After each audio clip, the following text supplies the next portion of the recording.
Hello and welcome back to Everybody Loves Riken, our 5th edition live play that meets every Tuesday night. Or, most Tuesday nights. Or it's a little late starting tonight just because I was having trouble wrangling all the necessary components, so sorry for that. But in any event, last time, the party was served breakfast by Vendar's older brother Vacaris, whom he and Jebel had helped to make this behavior-modifying medicine that helped him get, in his words, control over his own mind.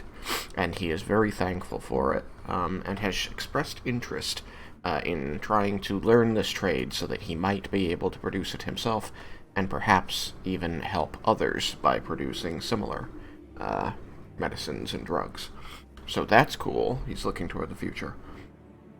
Laramendus arranged to meet with Nalia and departed temporarily the city of Everwatch to spend time with her in Volinar.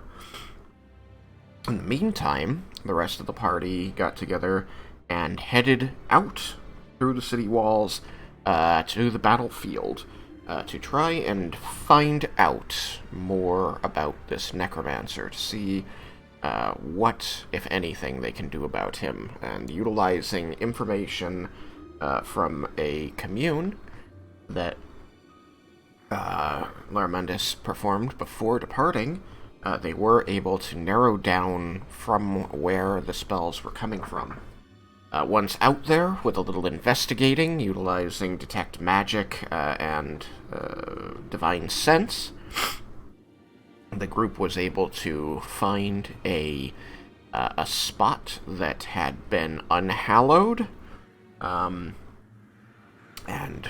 correct that with a Dispel Magic, and then from there they followed a trail that seemed like a body or bodies had been dragged away, and this led them to a copse of trees about a quarter mile further on, and when they sent Lorelei into this copse of trees to investigate, they heard a deep voice shout from within and laugh at them, saying they've fallen for an old trick, but if they would actually like information, there is a circle that they can stand within to receive it.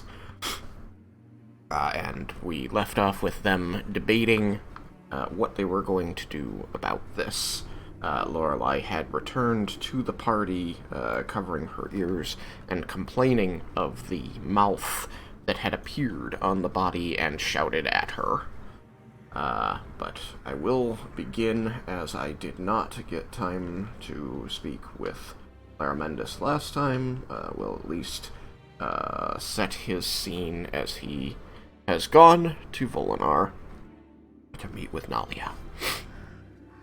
And so, you, being in possession of the circle for Nalia's private residence, are able to perform teleportation circle from within Boar Hunter Lodge, undisturbed. Laramendus. All 50 gold worth of residual. Gone. And so, you open the pathway on the other side. You can recognize, as you've seen them a couple times now, the shapes of the objects in the lower level of Nalia's residence in the city of Volinar. And you can also see colors that must represent her, wearing her Mage's Guild robes. You step through the circle, and find that you are stepping directly into her arms as she embraces you on the other side. Wonderful to see you again. It has been too long, honestly, given all of the trouble, she says after a moment's thought, that you and your friends like to get into. I'm glad to see that you're in one piece, she says, kind of patting you down and making sure that beneath your clothes your limbs are still there and there aren't any chunks missing from your torso. And seemingly satisfied with her cursory inspection, she steps away. and says, I'm really glad that you came to see me. I'd been wanting to give you this spell, actually, for a while, since Tuka, but we got so caught up with the dragon there that it left my mind entirely, and by the time I thought again to give it to you, I realized that the spell I had developed wouldn't suit your needs, so I reworked it a little bit. So I hope that you'll find this spell is useful to you. I'm sure it will be. What was wrong with it? The original spell, which I have, of course, given to the guild, and they're going to be distributing to cities, required touch. The wizard had to touch the person they wished to use it upon. And it seems that I don't like the thought of you being that close to monsters. It will, however, still just as potently give you the ability to restore your allies somewhat. Through manipulation of energies in the body, transmutation being my specialty, it makes sense. You'll be able to give them a short rest. That will be extremely nice. And also very nice to not be in the middle of things. Yes. Unfortunately, as you're well aware, magic always being a trade-off of utility and cost, being able to cast from a distance, I had to find another way to manipulate the energy at range, and I could not work around the fact that this is very taxing. So I'm afraid that it will leave you somewhat more vulnerable when you do it. However, being at a distance, I think you will still find it quite useful and very viable. That makes sense. I might have to start preparing more of the spells that might help keep me a little bit safer as well, just to assist with that.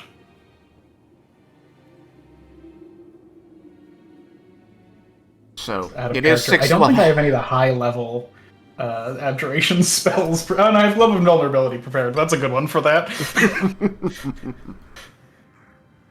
It is.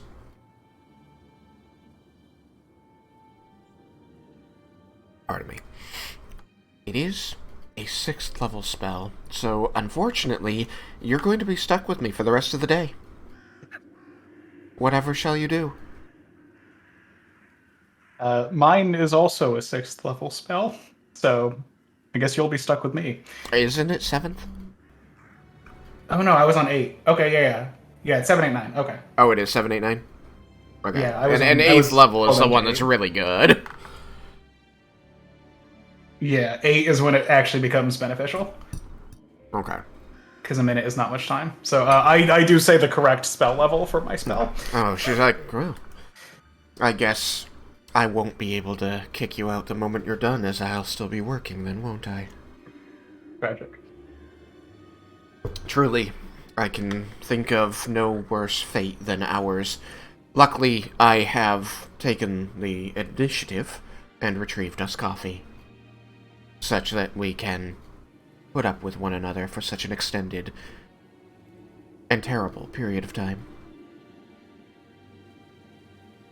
Makes a grim face and like hand to the heart and just nods very, very gravely.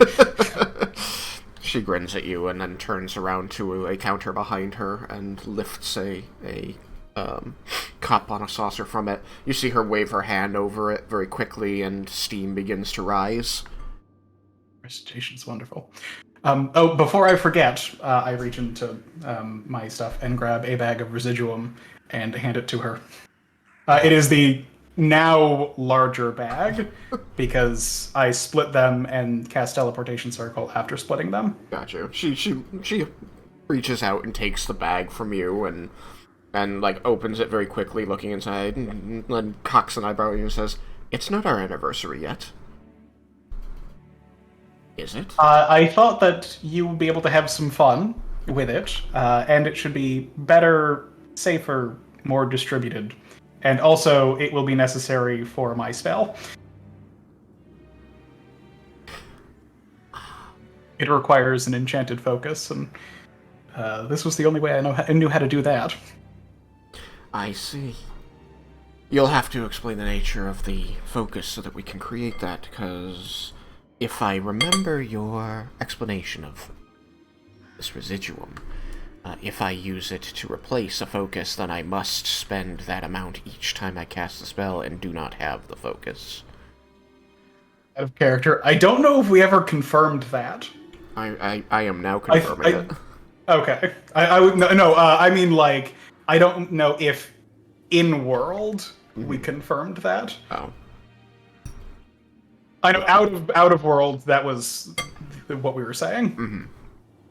I don't know if we ever confirmed that in world. Consider this retro confirmation. I have never done it. Okay, cool. Or I can rephrase it to as Nerevar explained it. Sure. Which makes as much sense. Yeah. You wouldn't happen to have a spyglass on hand for that, would you? I'm certain that I have owned one at some point in my very long life. She looks around palingly at the boxes around here. Oh dear, we might have to spend a little more time together. Help me search. How well does Laramentis know how she would keep things organized? How well does Laramentis know how Claire would keep things organized? A better question. No, you know that one of Claire's, the one thing that she does very well around here is organize things. You also know that she hasn't been doing that for the past, like, month or so? That she's been running the city. Yeah, she's been busy, unfortunately. So Nalia looks completely lost in her own home as she surveys the storage crates around her. But you very quickly notice that there is sort of a decimal system to it, and that it will not be difficult to locate as long as you follow this logic that Claire has very clearly used to organize things. You are benefited by the fact that it seems Nalia doesn't often retrieve things from down here and mess up that organization. Yeah, it's been blissfully left untouched. Until now, when everything that she's gone through is now, chaos incarnate. She remarks that you won't have to worry about running out of coffee. She purchased a sizable amount and prepare more when it's needed. Excellent.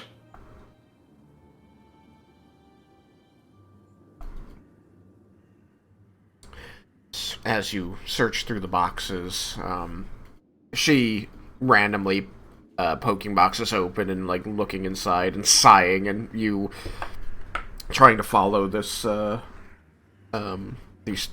find like a tabulation of things with like box indication numbers and start going through that to find where it should be. Correlating the indicator numbers on the page to the boxes around you. She does sort of distractedly say, "So what death-defying feat has your group achieved most..." Oh, what is this? No. Recently, dear. They were a group of zombies outside of Everwatch, which were most ingenious. I think it would be... There are many people who would be interested in speaking to the necromancer who was responsible for them. You're the and most of those people probably shouldn't get that information. The lid she's holding up thunks down, and she turns towards you with another raised eyebrow. You see her passing into spring, her hair color changing to blonde. And she says, "What does that mean? Ingenious." They were capable of spreading their magic to those that they hurt, and in a manner that would not necessarily kill them immediately and raise them. The university actually sent a fair number of mages to assist with the survivors who had entered the city, which would have been catastrophic if they had not been there. I had heard that such a request had been made to the Mages Guild recently. I was surprised that it went through so quickly. There's usually so much more bureaucracy involved in moving that many people. I would not have been surprised if the city had fallen within a few days, and then things would have been worse from there. You see her hair darken to black, and you visibly see like a shudder run through her body as she steps over to another box, trying to get something solid under her hands, as she says, "I dare say I believe you're right, then. People should not know how to make those zombies." It sounded like you implied that a necromancer was not necessary to raise the dead if they were struck down by these creations. I witnessed it myself.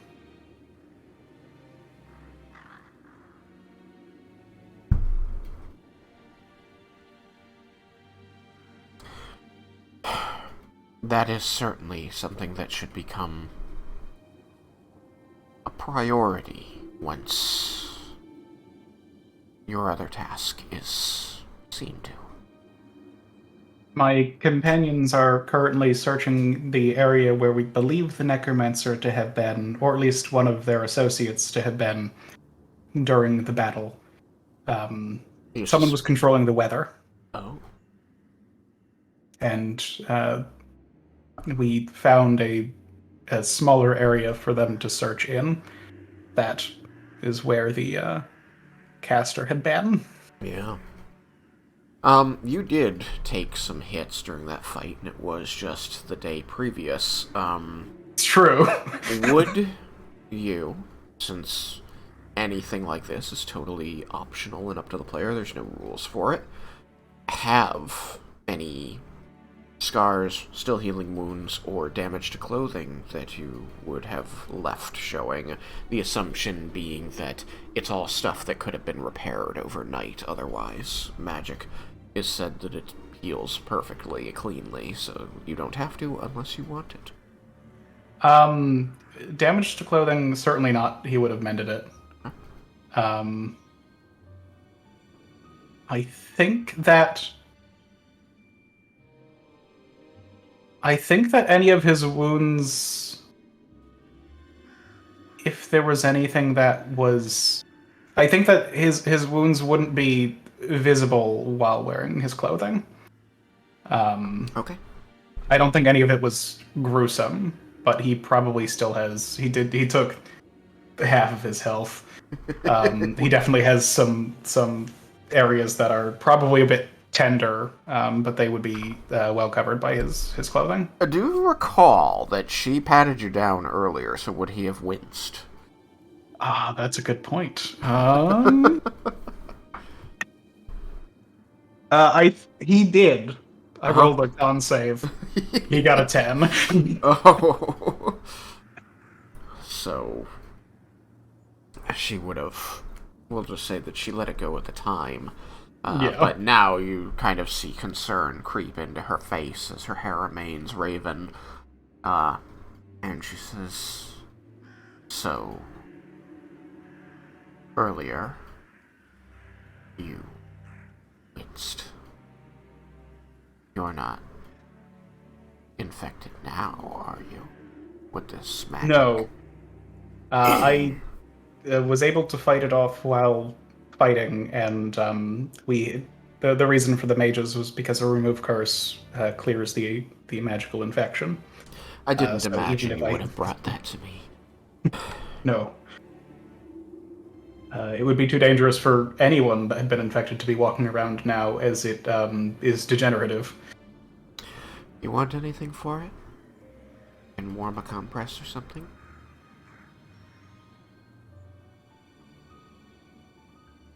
I think when we go to sit down and do our work, that would be most comfortable. She nods. You see the concern ebbing away, but not disappearing entirely. You figure out by this time the organizational system and finally locate the box in this morass here. As she goes to pry open another one and check its contents, you simply step a few to the right and one deeper in and pop it open, and after very little rummaging as things are organized within the box, you are able to pull out a ornate, smaller box, and within is a rather nice, though not as finely crafted as Vendar's, spyglass.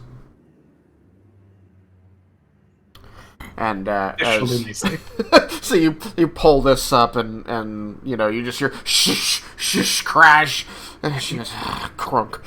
Not here either, and she you hear her dusting off her hands, and she says, "All right, next one." She looks over at you, says, "Oh, well, where did you find that?" Claire kept good notes.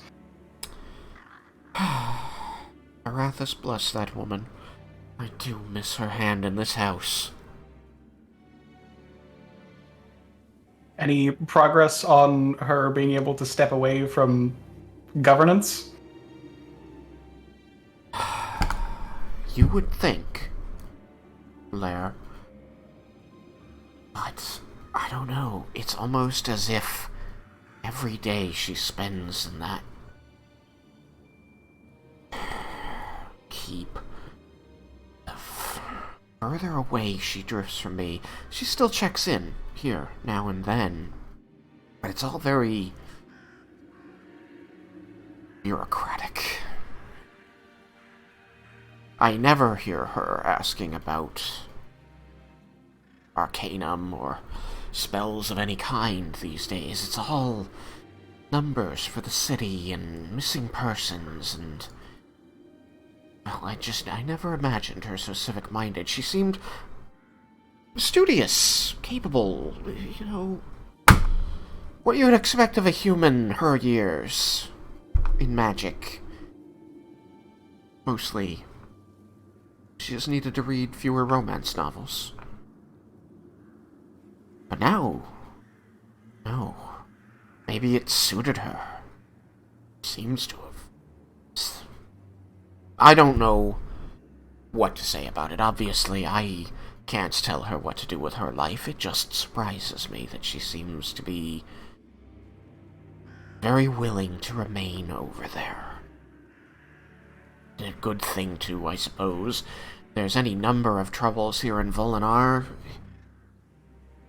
since well, you were there for it.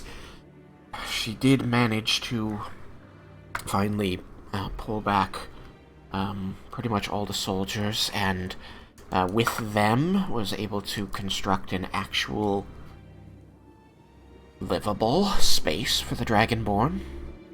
So, that's good. I'm glad to hear that.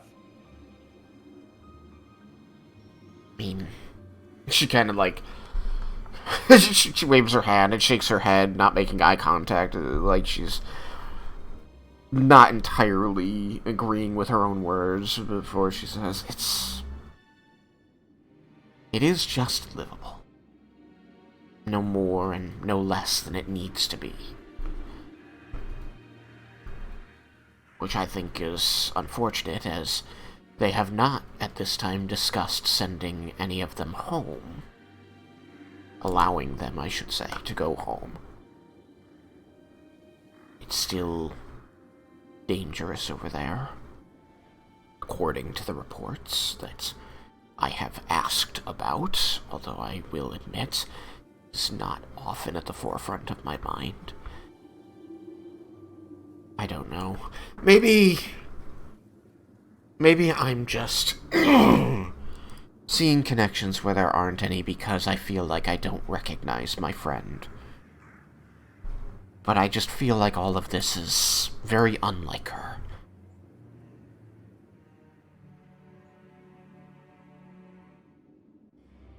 She, seems to be having this internal debate. She keeps tipping her head to one side and spreading her hands, and then returning as she, argues something to herself. Before she finally says, but again, she never had the opportunity to be so civically involved. Maybe it really just was what she really was meant to do.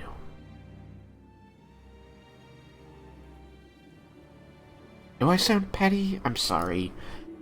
Feel like I've lost my apprentice and now I'm a spinstress or something. Spinster. Hopefully when things become less busy, she'll be able to at least spend more time here discussing Arcana.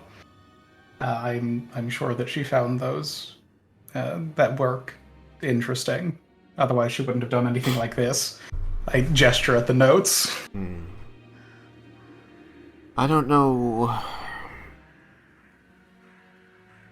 how much involvement you have with the Drow at this time. It was weeks and weeks ago now, and you've been on to other things, but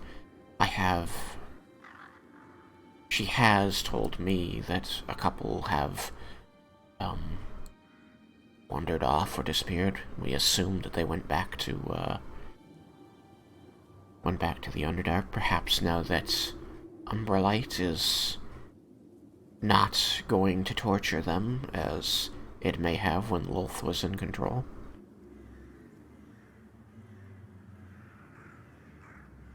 Again, I'm not really civic-minded. I study.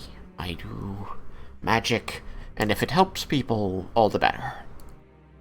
So I only tell you this because perhaps maybe it is meaningful to you. Since you had direct dealings with them, I'm just giving you information that you haven't been here to do anything about till now.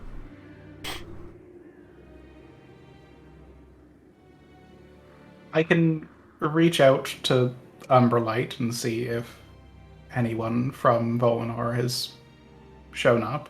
It's no more than 4 of them at this time. It may still only be 2. I just know that she tends to use the word couple, and it's vague.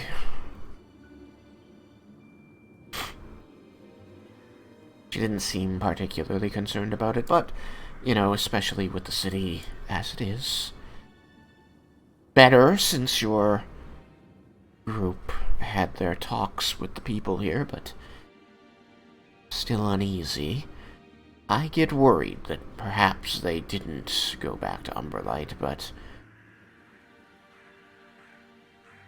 maybe one of the people here did something.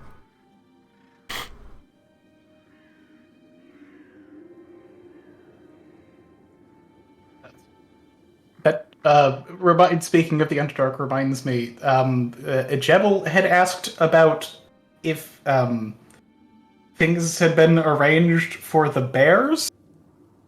I don't know if you know anything about them. She looks very concernedly at you. Like, kind of eyes widening as she drifts into fall. Bears? Arrangements for bears? We met. I think I think that they were bears. They were bears. Okay. We encountered a family of bears on our way into the Underdark, and Jebel said that what was it? It was something. It was like basically people would would leave them offerings of food, and they wouldn't harm like caravans and stuff or something like that.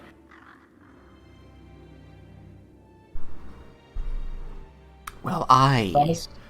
hadn't been informed of any of that. Whom did your group inform? Was it the Drow or was it Claire? I think the only one with you at the time was Zephyrius. Claire didn't have a reason to leave. No, but I sent to someone. Oh, well, it was definitely And one of the two. it might have been sending to Zephyrius. I think check you if sent he to was done it. Zephyrius. You definitely sent to Zephyrius.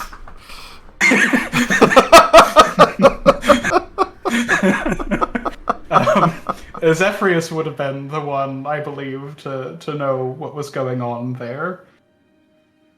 I'm certain Zephyrius informed Claire. He is usually the one with her making the arrangements about the city to get the Drow situated and protect them from any acting out by the people here.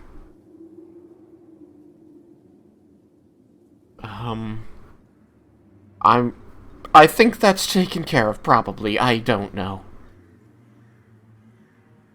I'm sure it will be fine. I haven't heard reports of anyone getting eaten by bears. I haven't been... No, I suppose that would be a temple job. Anyway, nobody's brought it to me. Out of character there, Jebel, I asked.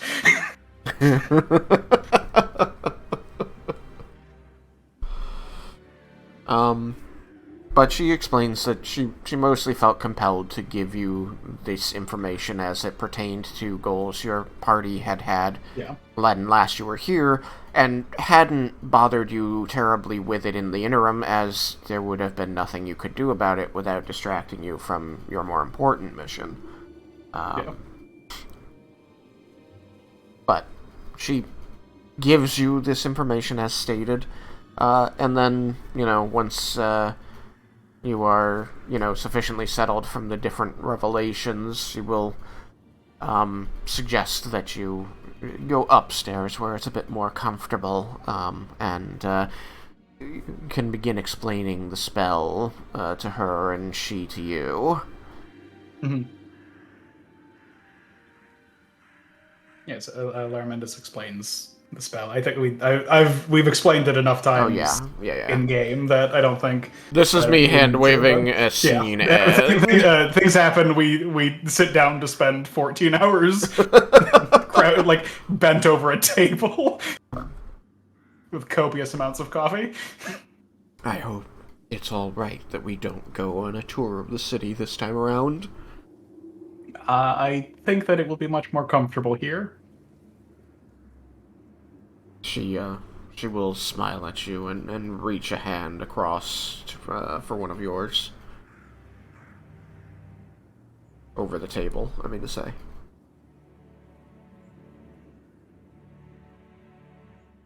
Larmendus holds it tightly.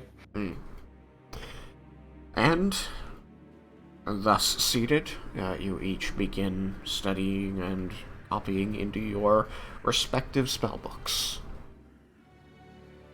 Much coffee is had. Okay. Party! Partay! Partay at the Copse of Trees. They all died. Oh, they all died? That's really unfortunate. Yeah. We went and touched something. You shouldn't have did. Alright, so Lorelei, as stated last time, comes back and complains about the mouth shouting at her. And you all heard its words saying that if you wanted more information, there was a circle that you could stand in to receive it. And in the midst of your discussing what to do, Leah is going to, kind of become distracted, kind of drifting mentally away from the group, And eventually she is going to move herself to stand a few feet away, and you're going to hear her saying, "What? Now? I mean, I guess." But you don't know to whom she is speaking. And after a couple more one-sided, very short exchanges, she says, "All right, well, let me just tell them before we do that." And she's going to turn back toward the group, as you were discussing what to do about this body. And she's going to say, "Hey, guys, I'm sorry, I have to go for just a little bit. Zentharamil, it says he would like my presence for a very short meeting. And I don't know what that's going to mean time-wise in this world, but hopefully it's very quick."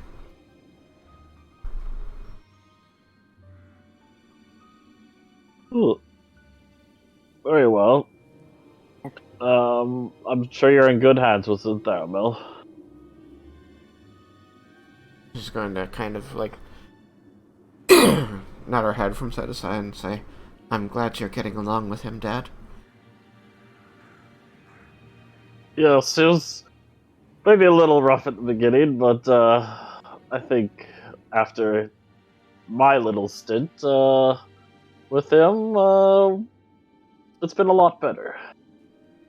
Yeah, well, just let us know next time before you go. Of course. I'm sorry. Thank you for letting us know. Yeah. I'll come back as soon as I can. Take care. And Lorelei is going to, like, flutter over and land on Leah's shoulder. Standing out a little bit, she's going to make direct eye contact with you, Raiken. And she's going to take her other hand, point her fingers into her eyes, and then point one finger at you. What? I'll be careful. You're kind of like widen her eyes and tilt her head a little bit, like, really? Okay, I'll try to be careful. Mm-hmm. And as you see her, she's just sort of like shaking her head at you. You see all of these, like, bamboo and ferns and other trees just sort of like materialize and grow up around Leah and then fade away like ghosts, and Leah is gone. As well as Lorelei. Looks like we're even more short-handed. Yeah, perfect timing. I'm sure we won't be fighting anything anytime soon. So who wants to step in that circle? Oh, I think the big brave Dragonborn should do it.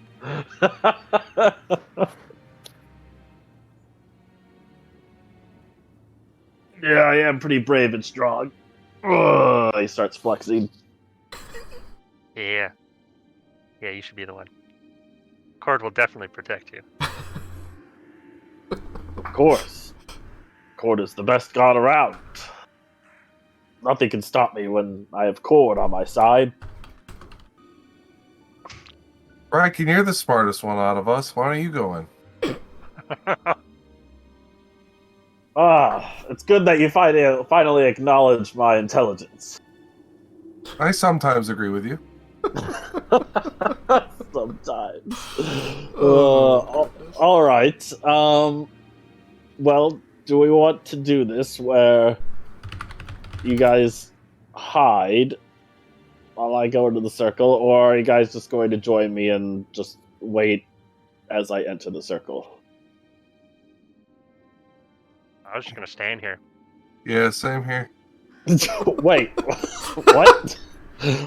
I mean, We'll watch. sure, of course, yes. Alright. Just be ready While for we're anything. having this. No, just It's a we're trap. having We this don't want all of us caught into conversation. it. I want to just pick up a pebble or something and throw it into the circle. you pick up a pebble and throw it into the circle. Okay. You find a pebble on the ground and toss it in. It bounces in, and you see, like, the circle is like this, this glowing ring of like, yellow light that seems to be, like, hovering just above the grass and undergrowth here. And you kind of see it, like, waver a little bit as the rock bounces in. But then it just goes back to being, like, kind of still, very serene, just lightly pulsing with light. Nothing happens. The rock just sort of disappears into the foliage underneath it. Well, that We can didn't get do back anything. out. Try throwing a rock all the way through. Bender will do that. He'll grab a rock and he'll throw it all the way through. It's just, like, straight across, like, chest height. Yeah. Alright. Yeah, so we'll go from one end of the circle all the way up to the other. Yeah. So just, the circle's, like, here-ish, near the body. Where my little... stop going onto the tree over here. Sorry, it's because of the angle that I'm looking through the tree and trying to shine the light. It's over there. You pitch this rock. You've got very high dex, so you can pitch this rock. And, again, there's just, like, a little waver to the circle, but nothing happens. The rock just bounces off a tree on the other side. Well, it doesn't look like it's going to trap you in there, unless it works differently when a living thing goes in, but I suppose we'll find out when you go in. All right. If all of you are ready for just in case, I will make my way in. And Riken will walk over to the circle, Okay. weapon drawn just in case. Yeah. Very, very good idea. You draw your weapon and make your way into the copse of trees again. They're, small to medium trees, grown relatively close together. The light is pretty well shaded in here with just a dappling over the ground. And, that it smells quite bad as you get closer and closer to this body that's clearly been here for, at least a day. And you can see that there's, like, bugs crawling on it, in and out of, blade wounds, still gleaming with, crimson, over the armor in the dim At this light point- here. At this point, because of the smell, Riken's literally just huffing herbs and posies. You've got, like, your That's strapped to your shield. nose. Yeah, you got your shield arm up to your face holding the posies there, or is it still tied to your face? Yeah, it's under my visor. Okay. So never mind. Your hands are not distracted by this. You're just... Yeah. Okay. And you step up to the circle, and as you approach it, it still continues to hover there just over the grass. This yellow light dancing, almost like more sunlight has just been, like, coming through a very particular ring opening in the trees, in the leaves above, but you look up and you don't see anything like that shining through. It seems like the light is, in fact, coming from below. You step in. Riken steps in. Okay. I need you to make a charisma saving throw. Oh, shit. Let's see, there's my Cloudscape. Are you good at charisma? Yeah, he's not terrible. He's got a plus 13. Yeah. Not terrible. And he rolled a 13, so 26. All right. You step into the glimmering golden ring of light, and you see it start to pulse slightly around you. And then quickly you see these ribbons of light shoot up from it and wrap around your shoulders. And you kind of feel this pull as they're, like, going taut.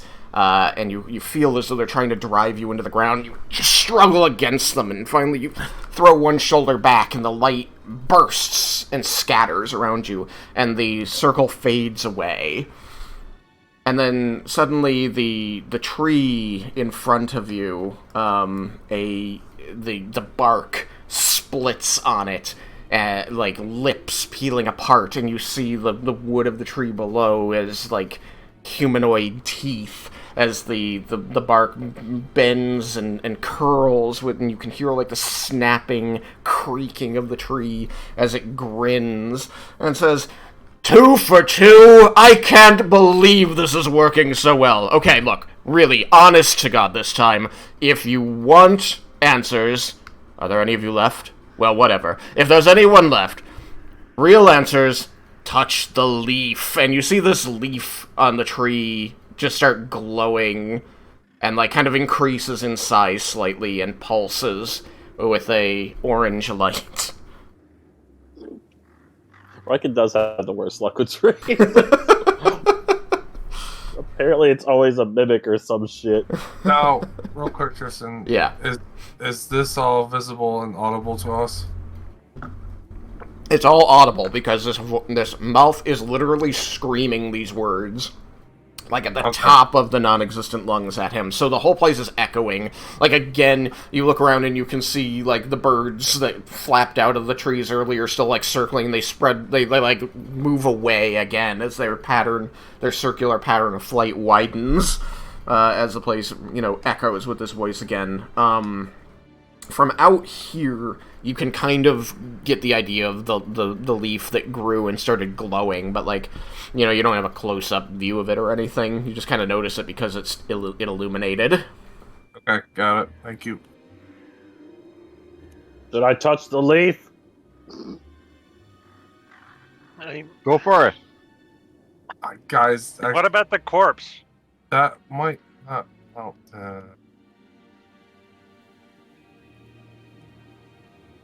There's a corpse there, right? I guess Riken will examine the corpse without like getting like too like. I'm a little against it. How do you think it died? What does the corpse look like, Tristan? Okay, I just want... Never mind, I guess Malachi can advocate for himself. Roll medicine. Outside the woods, you see Riken as he turns away from the orange light slightly above his head, and kind of bends down closer to the corpse. Yeah, Riken got a 3.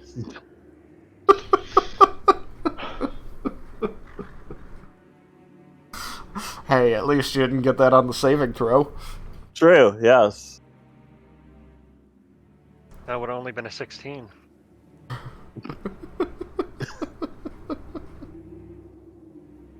So, you see him getting closer to the corpse, Yukikaze. Do you have anything to say about that?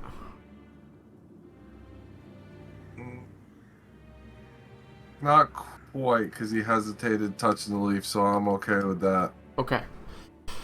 With a 3, yeah, this is a dead body. Maybe. There's bugs on it. It smells putrid. I think it was alive at some point. I mean, you're pretty sure that it's a dead body. Like, it almost looks like he's chewing on something. Does it have like? I'm assuming that it has like the clothes of a soldier, since we assume that it was dragged from the battlefield over here. Yes, yeah, it does. This is wearing Esparin styled clothing. You recognize it as one of the 2 styles that were prominent on the battlefield. I mean, it doesn't look like there's anything too special about this body. It's definitely an Esparin soldier. It's got bugs on it. Not sure if you're interested. Jebel might like the bugs. I don't know. I mean, it's got to be. Why is it over there instead of with the rest of the bodies? Why? I don't know. Maybe if I touch this leaf, I'll find out. Well, does it look I like mean, the if you really body? want to. Does it look like the body's drained or just flat out rotting? Can I tell that, Tristan, or does my 3 in medicine make me not know? You're lucky you know it's a dead body, Mr. 3. Like, I'm pretty sure it's dead. That's about it. All I know is I think it's dead. I'm touching it with my axe, but nothing's happening. So I could get closer without getting into where like the ring was, right? Yes, you can. I get a little bit closer and try to examine it from a bit of a distance. How much of a distance are you thinking? Maybe like 10 feet. Yeah, you know that if you are 10 feet away from the body, you are 10 feet away from where the ring was, because the ring was, like, next to the body. You do know that at this distance, in this light, it's, you know, difficult. It's dim light, so perception's at disadvantage. I'll take that disadvantage. Okay. Still only got a passive at 26.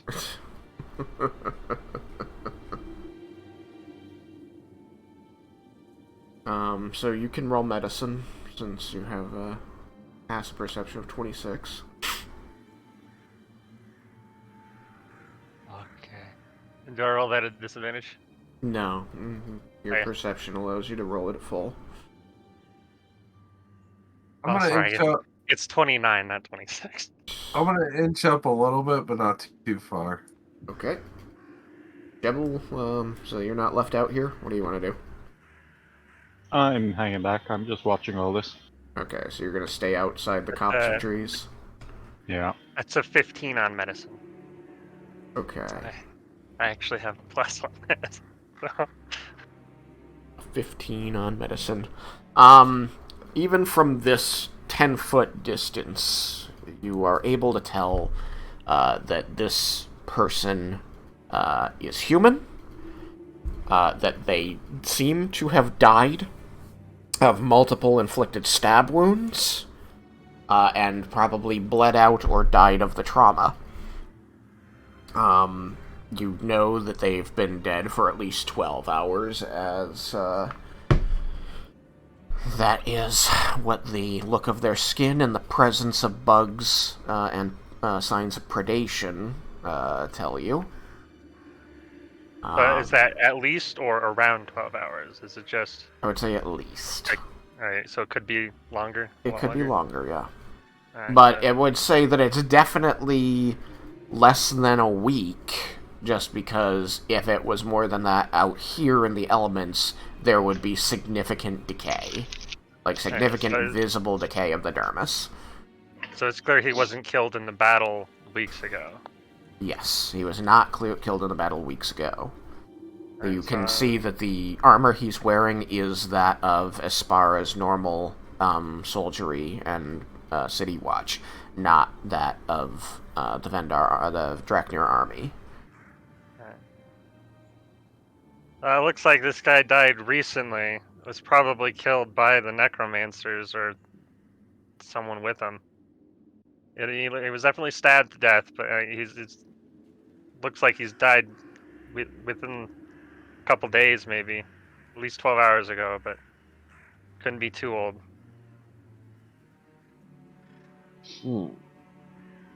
That leaf is still pulsing invitingly up there. How did this start again? Where did the mouth thing first come from? The first step? According to Lorelei, the mouth opened up on the body.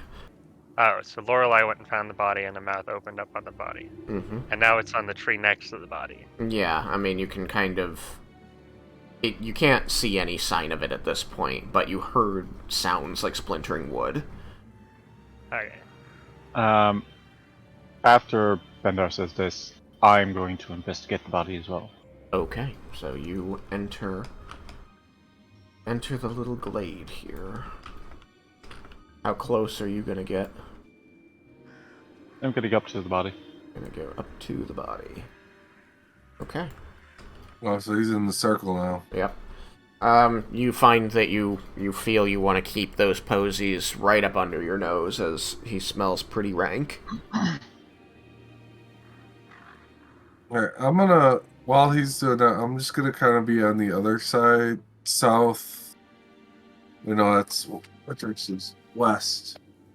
West side of the trees, still invisible or visibly seeing what's going on, but kind of looking at the trees and seeing if there's anything out of place. Okay.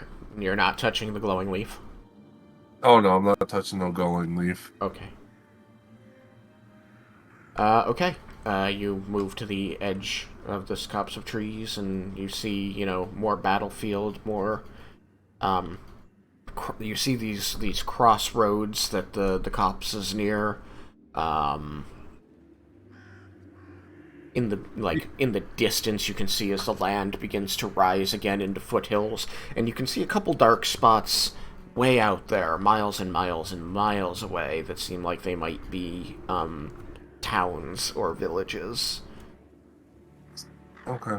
I didn't want to pull away from what you were doing with Jebel. I just want to say I'm investigating that while he's doing that. Mm-hmm. All right, Jebel, roll me medicine.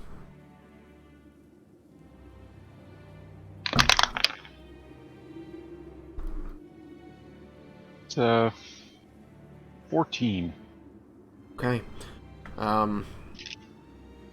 Yeah, you know that it's a human. They were stabbed to death sometime in the last few days. They couldn't have been here any less than maybe 12 to 16 hours. There's a lot of bugs here. You can tell that the bugs are inside the body as well. And you recognize the armor and weapons of Aspara, so you know it's an Asparan soldier, or at least somebody who is dressed like one. There's open flesh visible. Yep, open wounds. The jerk in the. I meant like skin visible, Yes, their face is visible, and nothing has gnawed on them. No, stuff has gnawed on them. Yes. Okay. There are signs of predation. That's what that means. Yeah. Mm-hmm.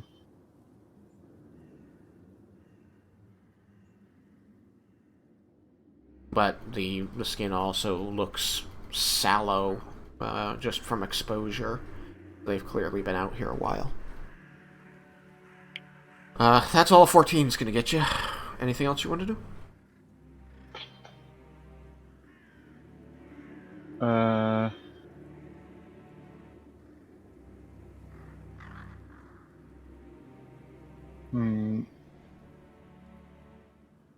I want to just look around the body, see if there are any tracks, maybe. Okay.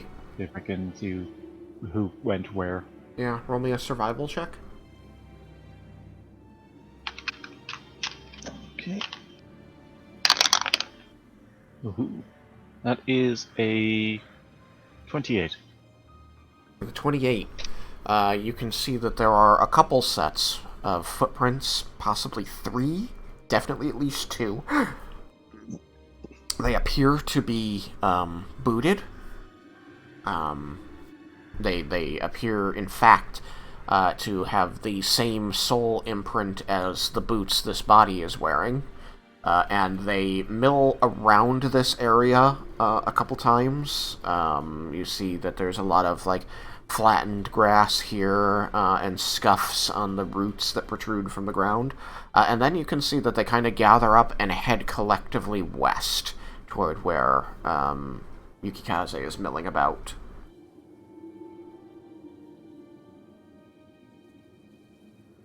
Can I tell, what kind of gait they had?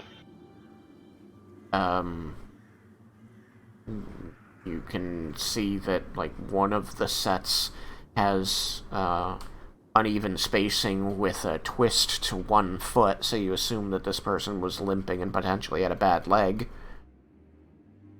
Could I reasonably assume that I'm seeing the footprints of a group of undead? That's really hard to tell. At least determine if they were human-sized or. Yeah, from the depth of the tread and the size of the boot, you can see that they were all humanoids, and probably armored. if not just hefty people. But no, a zombie made recently from a fallen soldier that immediately got up and started walking wouldn't be easily discernible by its footprints from that same person with a possible injury. Like, the zombies that you fought, while they kind of loped or limped, in some cases, often moved rather like their living counterpart, especially once they got in range of you and started putting on those ninja moves. Okay. There just isn't enough information in the footprints to be able to tell that they were living or not. But you can see that these tracks indicate that the people who made these tracks, the creatures that made these tracks, were the ones that dragged the body here. And then they left it here and went away. Okay, so they're drag marks? Yes, that's what the group was following. That's how you found this body. Oh, yeah. Okay. So for those that may not remember, when you were on the battlefield before and you found the unhallowed area, after after purifying it, whatever, spelling it, you searched the area further, and that is when you guys found the indicators of bodies being removed from the battlefield by dragging, and you followed these marks, and they brought you here. And then a mouth opened on the body.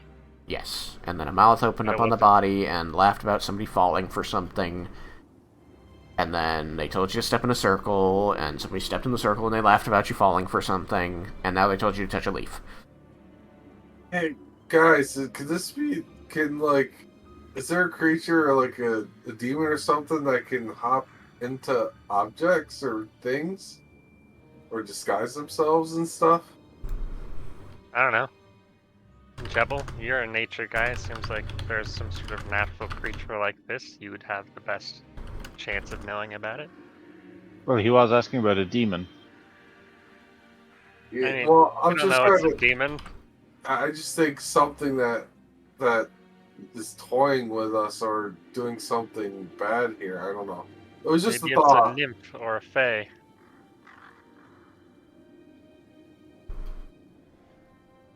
Can you detect anything, right? Can you use a... you still have that, I your reckon holy we'll use another divine sense. Alright.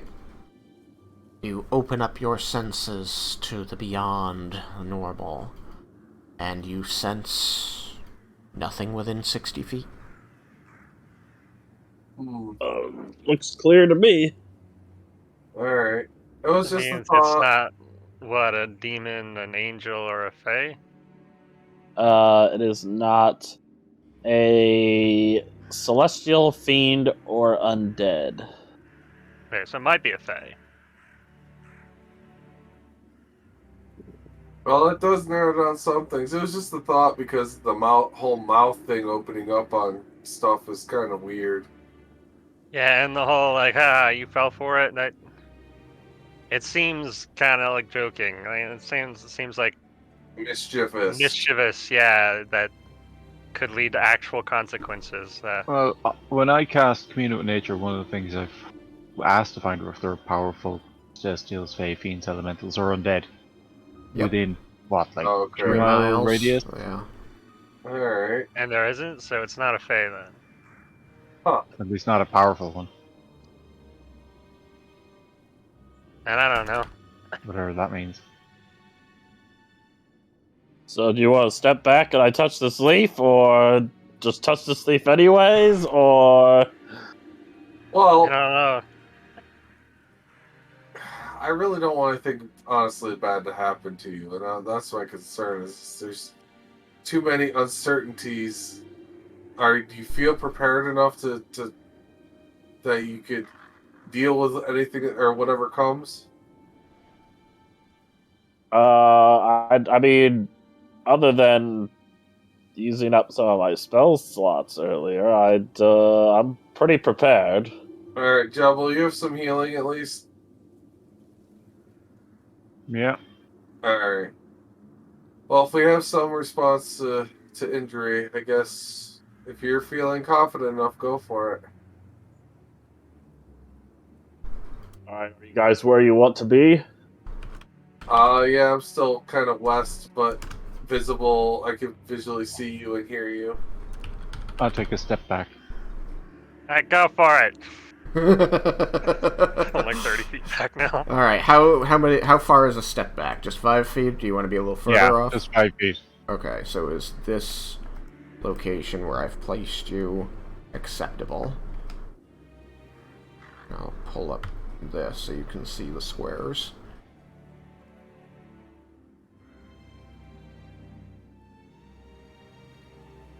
Yeah, that's fine. Okay. You can be in a different spot. Like, you can be anywhere. He's giving you time to prepare, so be happy with Oh where you no, are. no, I just take like a step back. Okay. Very, very just. Alright. Riken, you reach up and you touch the leaf. Riken will touch the leaf. Okay. You reach out and you touch the leaf with your gauntleted hand, and as you do so, you feel a tingling in your hand, an interesting little sensation like static shock, but continuously running into your hand for a moment. It feels good, honestly, being a lightning dragonborn as you are. And the leaf you see kind of like, it flashes almost in and out of existence, and then it poofs back down to its original size and stops glowing. I need you to roll me 2d6. Oh man. Am I adding them together or? Yes, tell me what the total for 2d6 is. 9. 9. Okay. Ah! That's where I can touch that. You can cause that's gonna say, maybe you should have put up your protection from evil and good. It's too late for that. I know! Yeah, no, that's what Yukikaze says as he touches it. A lesson to be forgotten in the future, I'm sure. Alright, I'm just gonna have to use this one. It's, I guess... Oh, maybe this is okay. Well, buddy. There we go. Oh no. Fuck is that then? Oh no. I think it's one of those fucking oh god, that's so many eyes. I think that's 9. And there are 2d6 of them? Blame Riken. Like, the one time I didn't want to roll high. Did you get a 12? I got a 9. Oops, I didn't want that. They're hideous too. What the fuck are they? You have seen these before. I don't have a good token for them, so you have seen these once before. You remember seeing them in the Vault of Garland. Alright, I think Seeing them in the Vault of Garland. So these things were. Are they flumps? they are flumphs. They're flumps? Oh. Yes, we did see flumps in there. Well, then that's not scary. Flumps aren't scary. Look at the flumps. 1, 2, 3, 4, 5, 6, 7. These things are much uglier than flumps, normally. 1, 2, 4, 5, 6, 7, 8. We're go. God damn it. I'm gonna give them numbers, because otherwise I will lose track of everything.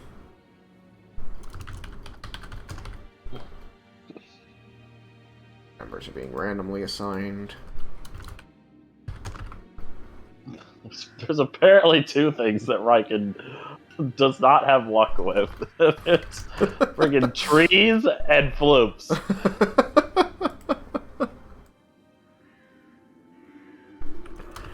I was nervous for a second seeing these things. But now knowing they're flumps. Nah. Didn't Riken just keep fighting flumps He did go back there and try to solve the puzzle a couple times, and each time he did, he spawned more floofs. Yep. Poor Sam. He stepped away to give medications to his cat. And he It's fine. He will come back and see 9 floofs, and he'll be very happy.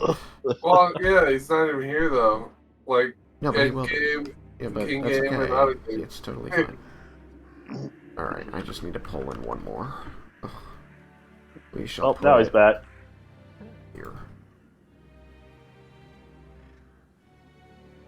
That size. Sam, more flumps. I do love floomps. What? Are those actually floomps? That's what You we've bet- been told. He apparently doesn't have an actual flump token, so No floomf token. Okay. these are flumps. They touched the leaf, Sam, and then Oh. Riken rolled a 9, so he summoned 9 floomfs. Okay, that'll do it. So, you touch the leaf, it pulses, you feel electric energy, and then it returns to being a normal leaf. And then you hear puff, puff, puff, puff, puff, puff. And then the voice returns as the mouth on the tree splits open again in a wide grin. And says, "My friends have the answers you seek. Maybe. Ask them." Maybe. You may roll initiative, all of you here.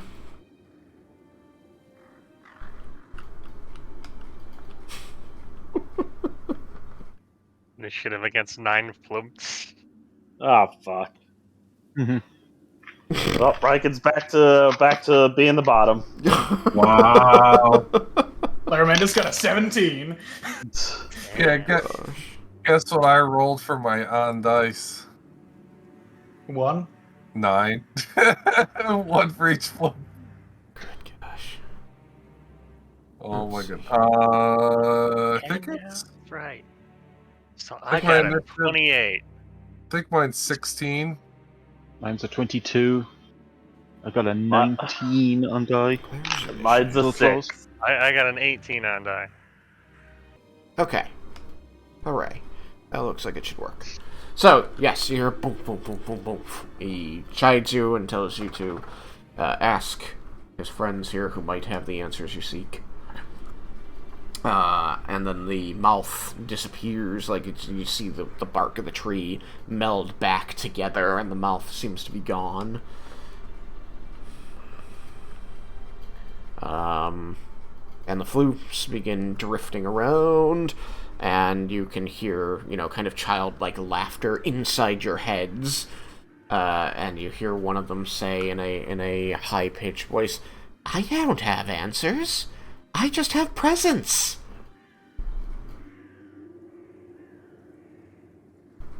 Presents. I'm here. Present. Alright, Vendar, start shooting them. Vendar, you're first in initiative. Hello, guys. Do you actually know anything about what happened here? Can you help us? The one closest to you kind of turns towards you and focuses the eyes on top of its pancake-like body at you, its tentacles kind of drifting around lazily, and then you see the eyes kind of drift apart, looking in different directions, and then they focus back on you, and they said, "Here? Not much. Elsewhere, lots." Can you help us find the necromancers that were in this area yesterday? Another one kind of turns towards you, and you see the mouth, the weird ripple mouth on top of his body work a bit. It says, in your mind, it says, "What is necromancer? Does it love?" Oh, necromancers are bad. They hurt. They kill things and then turn their corpses into monsters that go and hurt others. Oh, toy maker! Oh, so you do know. Can you help us find this toy maker? No! It says very cheerfully. We're waiting for the toy maker to come back. He's supposed to come back, He said to wait here. and the toy maker is your friend. He made toys. He hurt a lot of people. The thing just sort of drifts a little uncomfortably in front of you, like it's not certain how it can respond.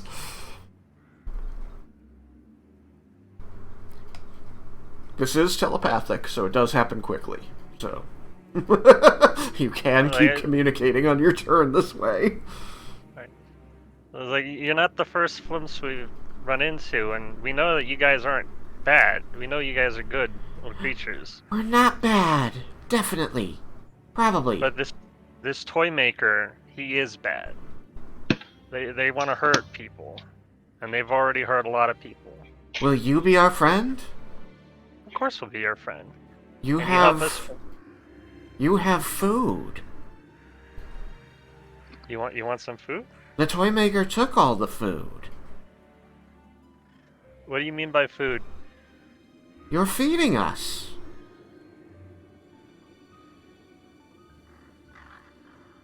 By talking to you? Right now, we're enjoying a meal, you hear another voice say. Right. You guys feed off the psychic energy.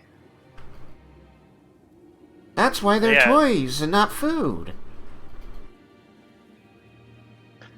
Yeah, see, they're supposed to be food, and they've had their life taken away from them and been turned into these toys, and that's wrong. It's evil, and it needs to be stopped Why? because these people are innocent and they're being hurt. You hear another voice go, but why is that wrong? Well, hurting people is bad. What does hurt mean? It means to take away their life or to injure them, to incapacitate them. Innocent people who are just trying to live their lives, who have had their lives taken or damaged intentionally. They all look very confused. I mean, you can understand it. If someone were to attack you, you wouldn't like it, right? If someone were to hurt you. Are we playing? Vendar, where are you going with this? Trying to convince them to help us. I don't think it's working. I mean, anybody is welcome to help.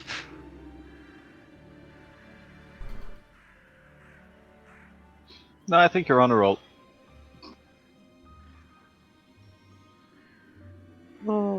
Saying, You're going down the right path. these people weren't playing. They were just trying to live their lives, and then this toy maker came and, against their will, took their lives and turned them into his puppets, his toys. You know, just like you, everything else feels things. People have emotions and love and life.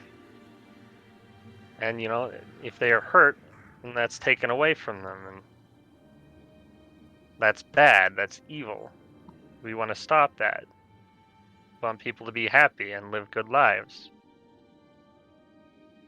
And the toy maker is preventing that. The toy maker's thoughts were darker than yours. More... Yes. less delicious. And that's because the toy maker is a bad person. And he needs to be stopped. They all kind of you kind of see them all exchanging glances with each other. And finally, one in the back says, "So, we shouldn't play like the toy maker said to?" No, you should not listen to the toy maker. If there's no toy maker, then there's more food? Yes. And the toy maker is bad. Yes, the toy maker wants to get rid of all of the food. thought the toy maker was good. He tricked you. That's bad. Yeah. So So- can you help us find him? No! You don't know where he is? No. But he was supposed to return. Did he give any sort of timeline on that? No. No. He just left you guys here? No.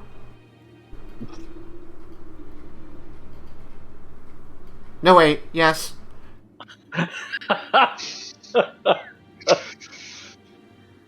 Fucking blooms. Do you know how long he's been gone? No. We didn't exist. That's true. That's true. You were not on this plane. It was a game. So My what is maker it- said what- that we would have food if we played the game. And now you're here.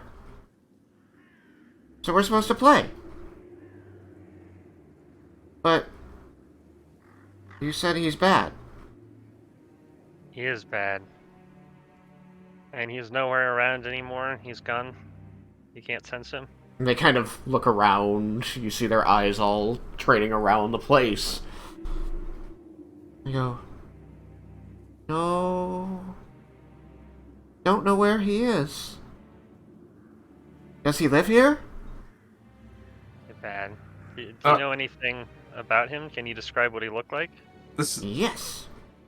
is not really initiative based, right? We're all just free talking. It's technically still initiative, but it's telepathy, which I've always Okay. told you can talk as much as you want in telepathy. So Okay. Vendor doesn't have to take an action right now. Well, Vendor, we just want to include him on the game, though. That's, if he, even though he's bad, he's still the one that started the game, right? If he's bad, we don't want to go near him. Well, can you tell us what he looked like? Yes. And what do you look like? He looked like whatever you are. So It's a he- Yeah. human. Oh, he looked like a human. A human? So he had rounded ears, not pointy ears? Yes. And what about his hair? What color was it? It was black. It was black? Yes, and it like droops its tentacles and hangs them down, kind of like wiggling them. And another one goes long. And it was long? Yes, Black and long? long black hair. And he And was laughed it- a lot. And he laughed a lot, and it was a male, right? And another one just sort of like, you kind of see it wave its tentacles a little dismissively. And it turns back, the one closest to you kind of turns back and says, if that is a way that you indicate gender, then maybe? Alright, did they have breasts? Were there, like, lumps on the chest? Or was it Are you pantomiming this? I am, in fact, pantomiming. He had armor there. He had armor. Yeah. Like He was a, wearing armor. yeah. Clothing that was hard.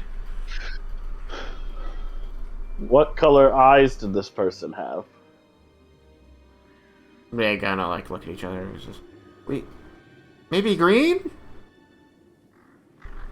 And what about his skin? Was he pale like me? Yes. Okay. Did they have a sweet, soft voice or a rough, harsh voice? They spoke in deep boom voice like this. And did he look old or young? Like you? Like, I don't know. How do humans look when they're old? You look When they like get you. older, their faces get wrinkly. Their hair tends to get gray in it.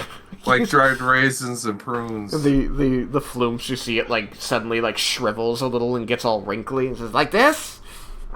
Yeah, kind of like that. No, he didn't have that. So he's young. Did he have any sort of facial hair? Did he have a beard, or was he clean shaven? He, yeah, he had like a little beard. Little Yeah, a little bears. beard. And what about how tall was he? Was he taller than me? Shorter than me? How tall are you? I'm 5'10". He was like, I don't know, maybe a little taller. A little bit taller. All right. We don't want to go find the toy maker if he's bad. Yeah, but we need to find him so we can stop. But if you stay away from him, then we can stay with you.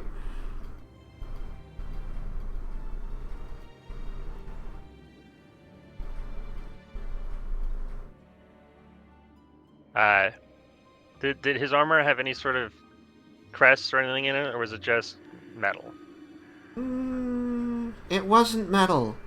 It was leather. It wasn't metal. It was leather.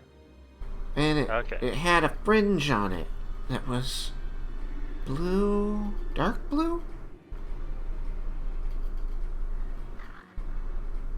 Leather armor with dark blue fringe.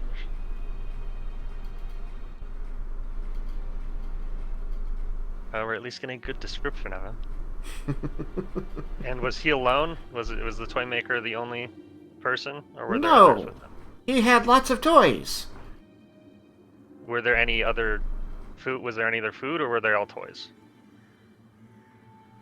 They kind of look at each other. All toys. They're all toys. He's alone.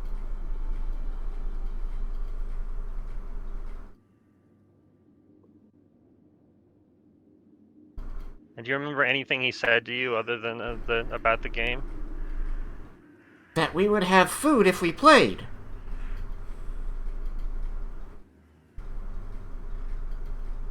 And he was not very good food, so we didn't learn a lot.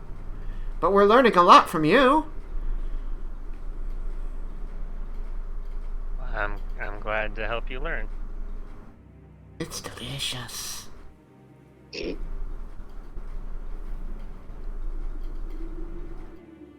Can anybody else think of anything we want to know from these guys? Do you know if he had any scars or like markings on his like face or any skin? Yes, he had 2 holes. 2 holes where? Under his eyes. 2 holes under his eyes. Yeah, you have them too. And So his he had nose. eyes and a nose. Oh. Yeah, we know that one now. Sorry. I was focusing on weaknesses. I thought you would ask about weaknesses. Does he have any weaknesses? He's ticklish. He's ticklish. Yeah, like that one, and they point at Riken. What? That's They a can read weakness, your- right? What makes him ticklish? He didn't like our arms. He didn't like it if we touched him. He didn't like it.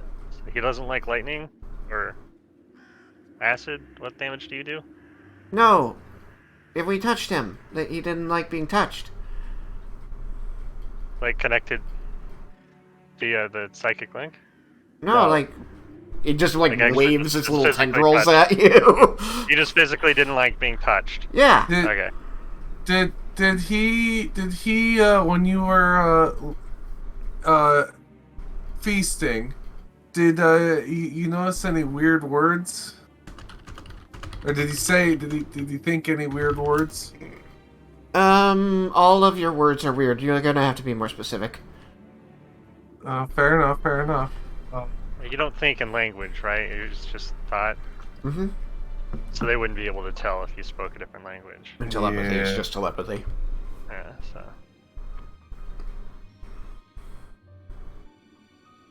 Well, we've learned a lot of useful information.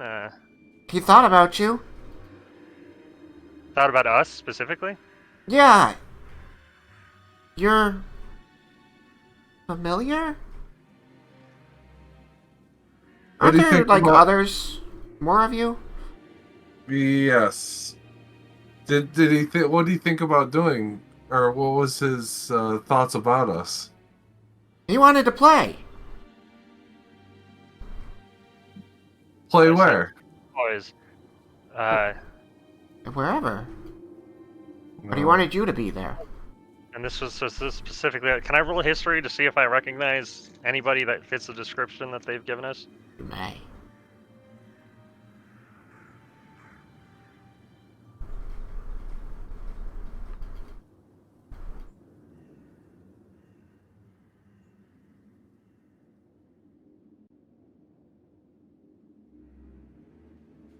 It's not great. It's 15. 15. God, I was proficient in history. Well, they've given you the description of a black-haired male human who wears armor that is dark blue. The best piece of information they have given you is that this person recognizes you. And the other thing that you know is that there are only a few necromancers that you've ever dealt with. I will say, with a 15, that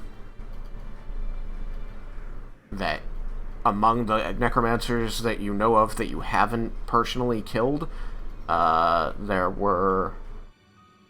was at least one that had gotten away, because you knew that there were supposed to be 3 necromancers at the camp, and there were only 2 that you killed there. Right. So possibly whoever that third one is, that maybe you've never seen him before, but he saw you sometime thereafter, or when you were fighting his compatriots, seems likely.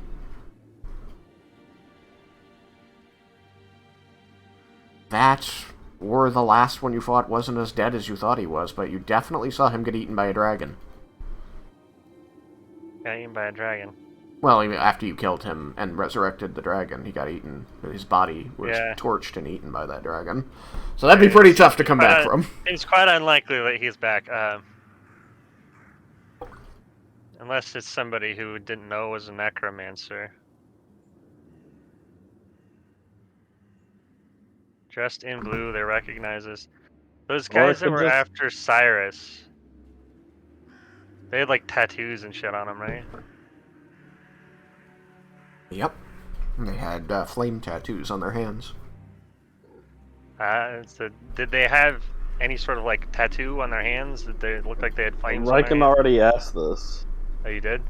He said if they had any scars or like markings I said on they had like any noses. skin.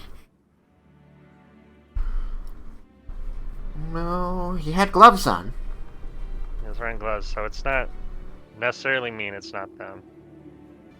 So he recognized the whole group. Was there anyone in particular that he seemed to focus on? They seem to be, like, thinking. Like, well, there were more of them. You hear their thoughts, but they seem to be conversing more with each other.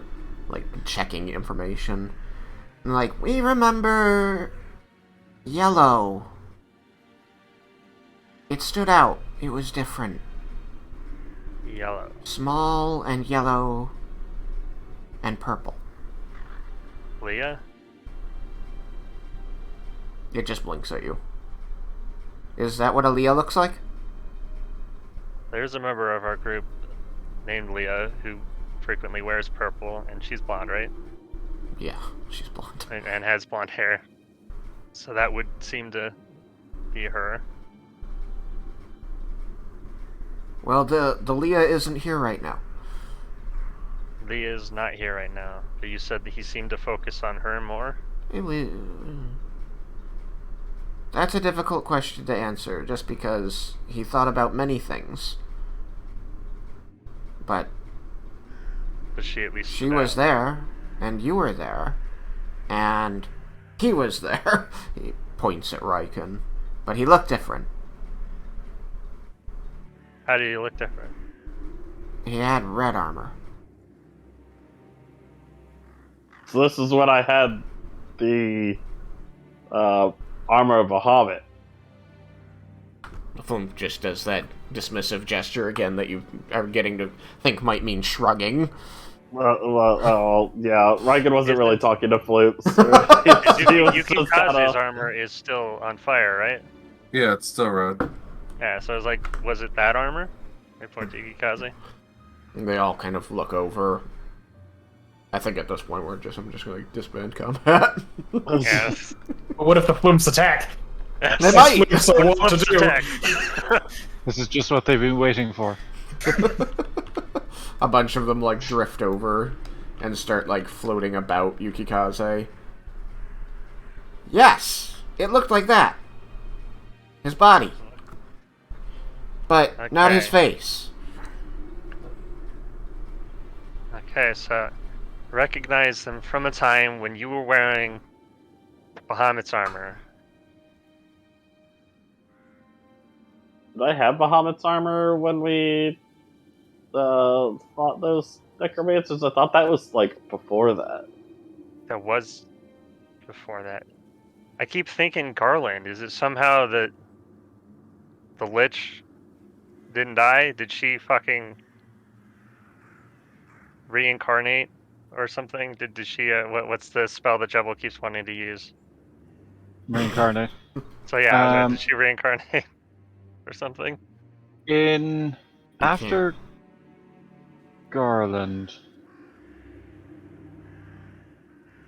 After Garland, the dragon attacked. We had been kidnapped by those guys that Leah hates. Because they had locked up Cyrus and he melted. But after Garland, Riken had Cord's armor. Yes, So it but was was he sometime- wearing it already? Pretty sure he put it on like the instant he got it. He did. Yeah, I think he stripped down like the instant we defeated the Lich and had that armor on in like 5 minutes. So it would suggest that it happened sometime before the end of Garland. When did we go to this Garland? Yes, because you went and sold your damn memory. Uh, Don't even remember how you got the armor. That doesn't sound like a thing you do, Riken. No, I would clearly remember how I got this armor. It's bitchin', And yet you don't. but I don't. Wait, did the film say that they recognize that they thought of everyone that's in the party now? Or was it just focusing on... They just said there were more of you. Some are missing. Yeah. So these more that are missing, how many more are missing? Hmm? Hmm? Hmm.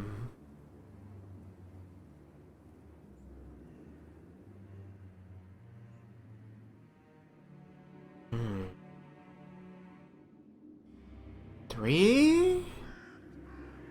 Or 2, I guess, but this one got smaller, they say, pointing at Jebel. That's smaller. Did the one that is like him, like, have armor? Like metal Yes. armor? And he was bulky. You have a big old beard? Yes. Lots of face hair. That was when Bruenor was still in the party. And the others that are missing, what did they look like? Assuming one of them was Leah, the blonde and purple. Yes. And one was an elf. One And the Elf. other was also an elf, but an Underdark elf. Drow. Oh, Rowan. Alright, well, we're wiggling down the time, winging it down. What did we do? I mean, if anything wiggled down the time, wasn't it Bruenor? Because wasn't That's Rowan a around big- longer than Bruenor?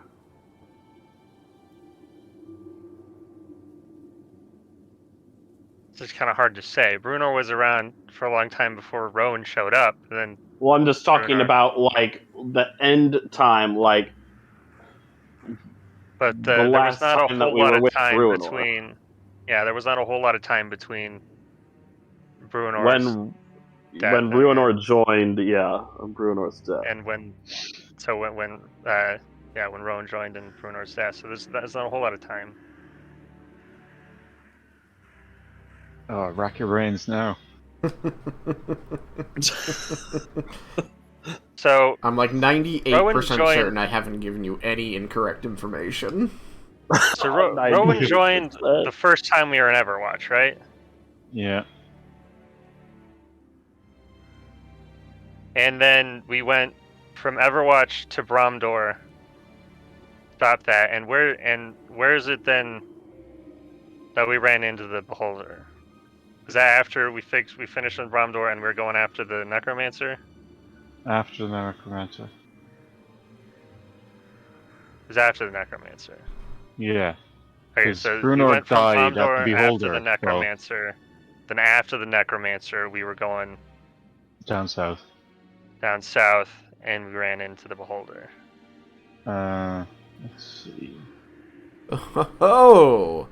Hello, map. I knew I left that in here. Here you are, you little dickens. From Everwatch to Bromdor, Bromdor to Dragonborn Place, back to Bromdor. Ugh. I can't make the pointer appear on top of the map, so I can't point at things for you. I shit, no, right. We went from Bromdor to Akoja. And then to I mean, you've got something wrong in there, but I don't know if you want your characters to be remembering things or if you want my I help. feel like our characters would be able to remember them better than we have, because I mean it's been years for us, it's been months for them at most. Yeah. Aspire to Bromdor, Bromdor You to... didn't go from Aspara to Bromdor. Didn't go from Aspara to Bromdor. You went from Aspara to Arcosia. Right, well, it's from Aspara to Arcosia and then from Arcosia to Bromdor. Yes. Yes. And then from Is there- Bromdor back to Aspara.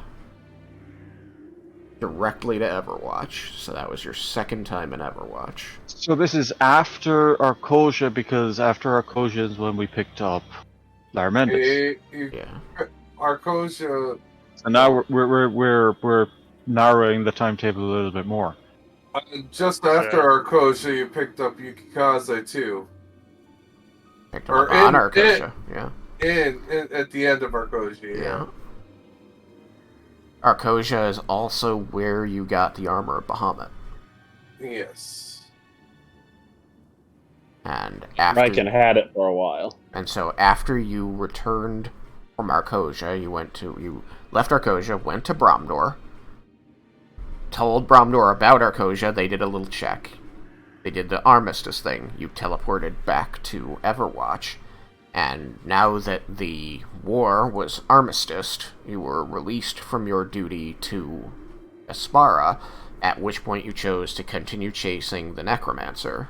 After you defeated the Necromancer and resurrected Saltharis, you went to, you traveled through Thanandir to, fuck.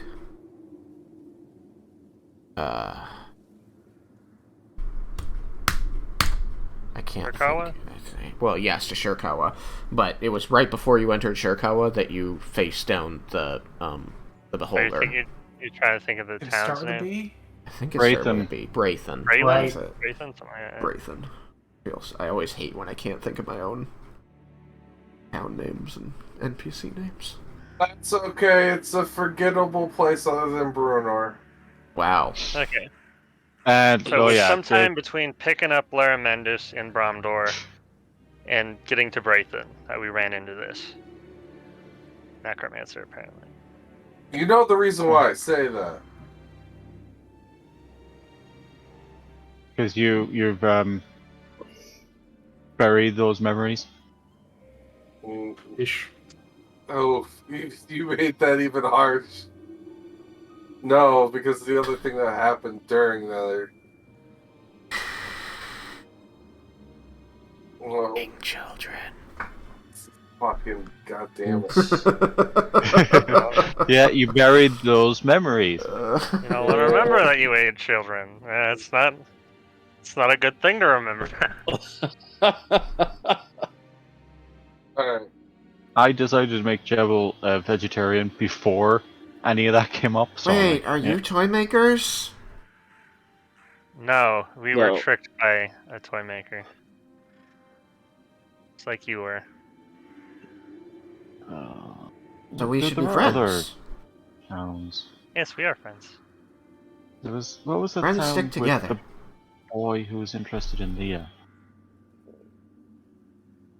That was north. It was before. It was after the Necromancer, before Braithen. Yeah, Before we got the news that we needed to go to Braitham. I think the town was called Fairfield. Possibly. The only thing I remember there is the boy and the water clock, because Boy and it's the horological. The dude asked what I called him. What did Yeah. you call me? Oh Um, gosh. Horology. It said horology. What? I need my live map open. I think it was this town.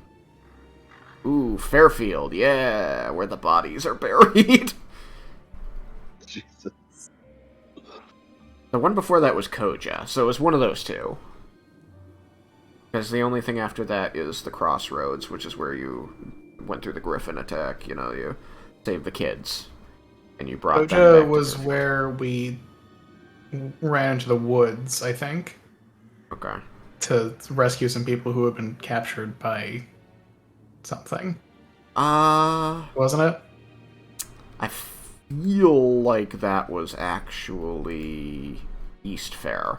Because that Okay. was one of the towns that had gotten hit by the zombies, so all the men were gone. All that were left were like the women and the old people. And that was where there were wolves that were attacking people. You went into the woods after them, and somebody got run over. Somebody almost got a child got trampled by Leah or something because she was riding a horse. Right, they were my weird horses. Yeah, they were The your fucked weird up horses. and she like trampled a child with it, so you had to heal the child. That was East Fair, which was still in Okay. Espara. So Koja might be the town where the water clock is. I just know that Fairfield. You did stay with a family there, and that's where you brought the children back to who got attacked by the Griffins. So Fairfield probably had Yanus, the mushroom alchemist. I suppose now that we've narrowed it down more, I can roll history again to see if I can figure it out. Okay. That's a little bit better. That's a 17. Narrowing it down to this window, still places chasing the main necromancer squarely in this time. You had chased the other necromancers who were possibly affiliated prior to this time frame.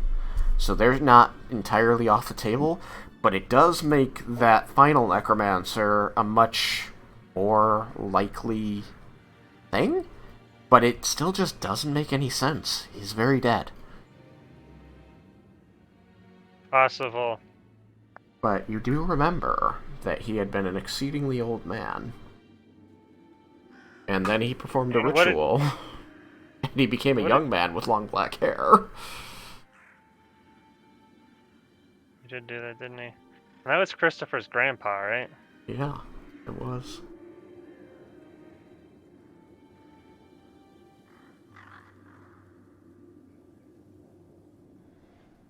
Christopher matched the description. Did he look like his grandpa? A little bit. Once his grandfather became younger, they both had black hair. Either blue or green eyes, depending on the light. And but Christopher's hair was short. And he was a cleric, so he wore plate armor, didn't he? Or He metal wore armor? plate armor, and it was blue. Dark blue. It was dark blue, so it was the same color, Yeah. but it was plate armor, not Because he was wearing the colors of the Raven Queen, which is dark blue and silver.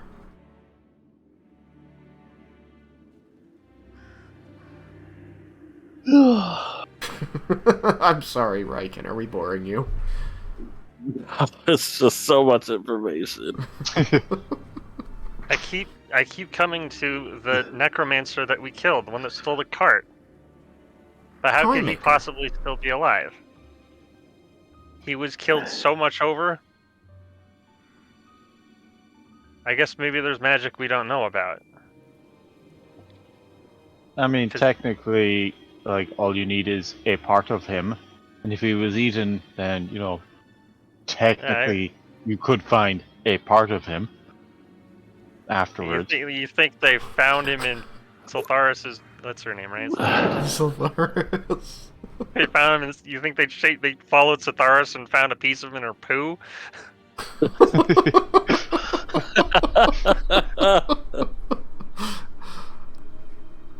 Pretty much, yeah. Jesus.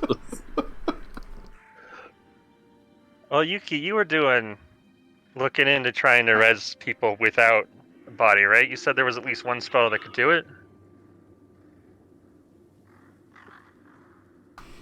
I read some stuff. Yeah. Yes, Yukikaze, you did find that from when you were learning about the priestess. So what? So Yeah. maybe Why would the necromancer want to bring it on? Do necromancers get along that well that they want to bring back other necromancers? I mean, for all we know, he had disciples or apprentices. Well, it's true. We only fought him, but that doesn't mean he was alone in the world. We could try sending to Christopher. It was his grandpa. He might know something about him. Do you want me to do any kind of roll, Tristan? Say if it's a specific spell or anything? You don't need to roll because it was just the other day and you were studying it pretty hard. You know that, that you can use a spell, a 9th level spell called True Resurrection, to bring back a person without a body. So I give that information to you guys. 9th level. It has to be a really powerful spellcaster to brought him back. So I don't know if his disciples would be that powerful. It does seem like that would mean he was the disciple of someone. Unless maybe it was... he's a necromancer, right? Maybe Vecna brought him back.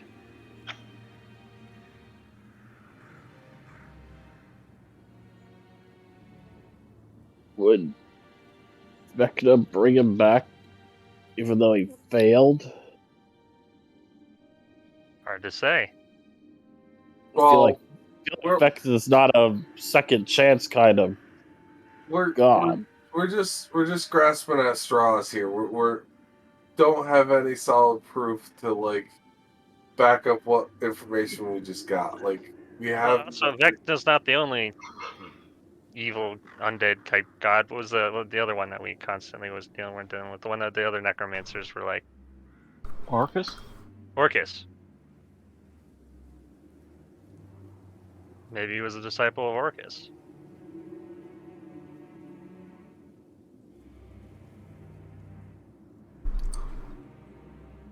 Or Well- maybe we were tricked in its entirety, and the necromancer that we fought wasn't even the real necromancer. Maybe it's something. Maybe we were tricked a long time ago. It's a simulacrum.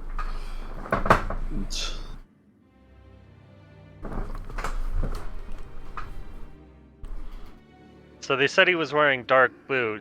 Was he? Did he have silver on him too? Was it just dark blue, or was it It was black and dark blue. black and dark blue? Do those colors match anything? Edgelord?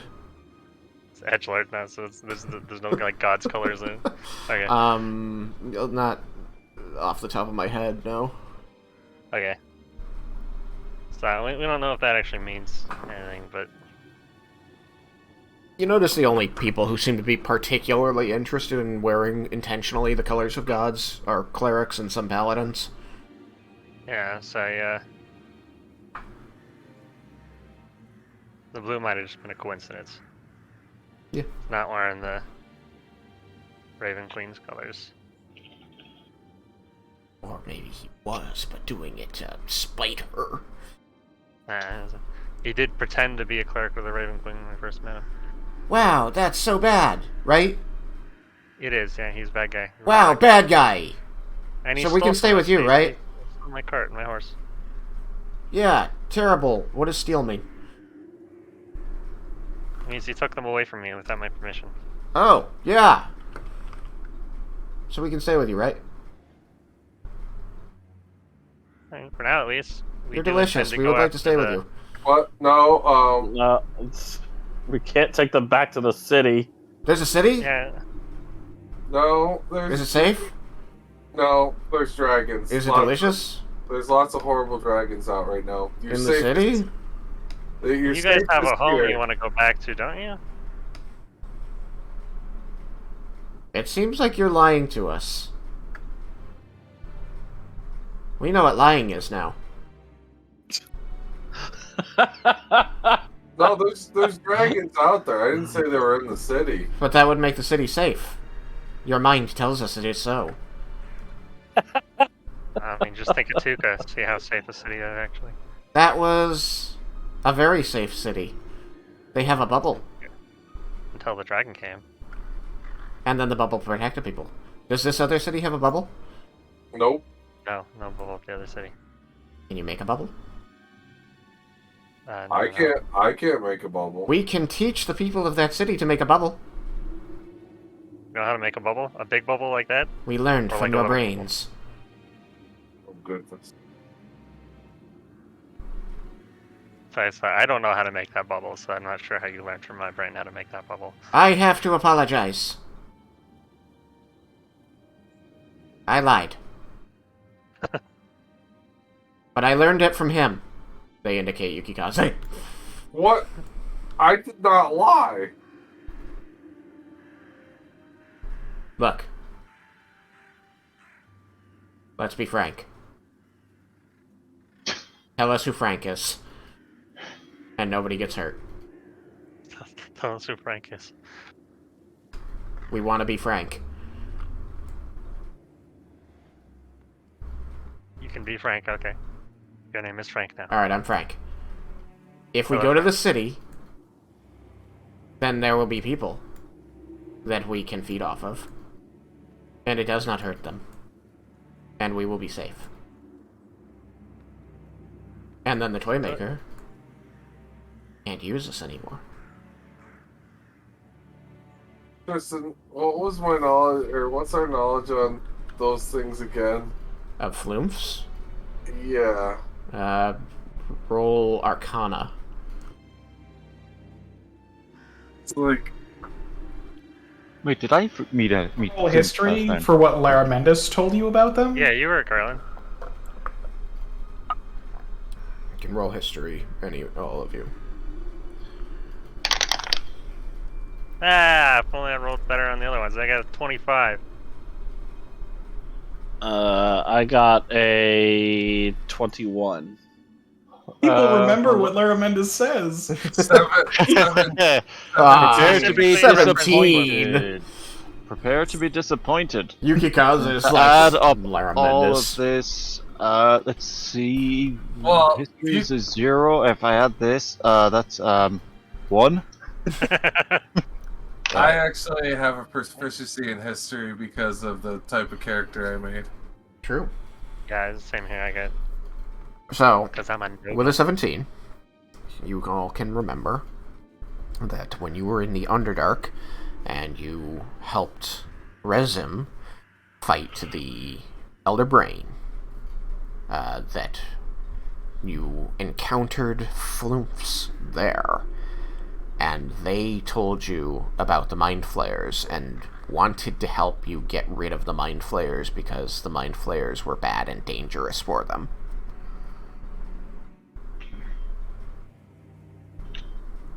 And so they gave you information to do that. And you can remember that Laramendus told you that they do harmlessly feed on the thoughts and psychic energy of people nearby, usually in the Underdark, and that they will only stay nearby people they determine to be good by the taste of their thoughts. And they usually don't ever cause harm or damage to the individuals, but I know that. Not intentionally. And in general, they get smarter as they feed off of other people because they learn their thoughts as they feed on their psychic energy. As you are witnessing. They have started off this conversation childlike and unaware, seeming as though they hadn't been able to feed off of the Toymaker or hadn't been around him long enough to learn anything.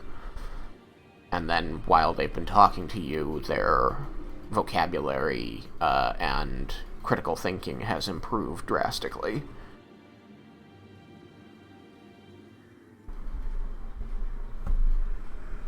Laramendus, you had just given them the information in the entry on Yeah. Go for I it. think you'll remember Laramendus was extremely trusting of these things. Like, immediately followed them and basically just, like, assumed that they were not going to, like, not even a question of whether they were going to lead him to something that he wasn't expecting. I was just trying to remember, because, just to be cautious, that's all. And I remember Floomps as friends.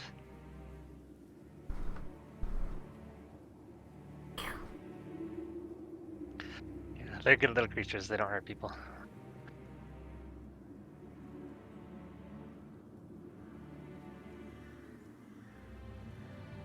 They are a bit, different looking than most things on the surface here. They fit in a bit more in the Underdark.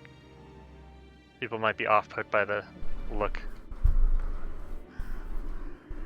But any amount of conversing with them would show that they're friendly little guys. They're terrifying jellyfish that talk in in people's heads. Yeah. What seems friendly about that? The average person would probably be pretty terrified of a Flip. But I'm also not here, so I can't talk. But if we talk to them, then they will talk to us like you. And then we can play.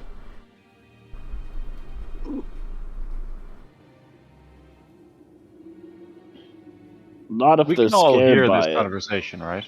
Hmm? We can all hear For this simplicity, conversation, yes. They're basically linking all of your minds for this conversation. They speak telepathically, which in general is a one-to-one communication link, but just for simplicity, I'm Yeah. treating this like It'd be way a more link, complicated, like a but- broad link. I'll just cut in.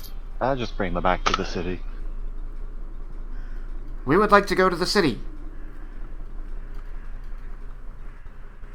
I don't see any reason why we couldn't bring them back. I'm sure the mages and stuff wouldn't mind talking to them.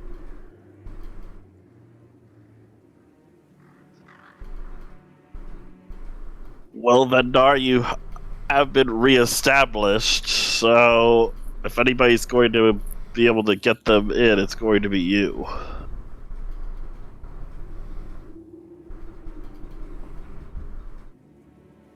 Oh yeah, I think we can bring them to the Mages Guild. Maybe they can like bring them to the university and they can learn from the mages there and stuff. At this point, several minutes have passed. Communication telepathically is very fast, so you've covered, 30 or so minutes of talking in, 5 or fewer. And And at this moment, suddenly the little glade of trees is going to vibrate again as a large mouth appears on the ground next to Riken and begins shouting, "I'm sorry my friends didn't have any good information for you.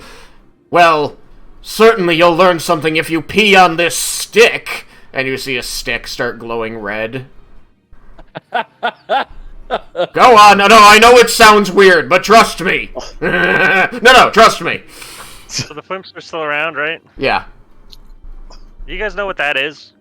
Yes. What is it? It is magic. What kind of magic? It is a spell called God damn. Hang on. I need to check if any of you actually knows this, that they can get it from your head. I don't know if any of you knows this spell. Yukikaze doesn't, I can tell you that. Thank you. That would be Jevil. Yeah, maybe. Oh man, this is so unfortunate. Bard, wizard, artificer. So, no, none of us know it. None of you knows the name of this spell. It makes a magic mouth that talks to you. And that's it? It's just like a distraction? I'm certain there are many ways to use it. That'd be a good one. Do you want to pee on the stick? No. Riken's like, alright, turn around, guys.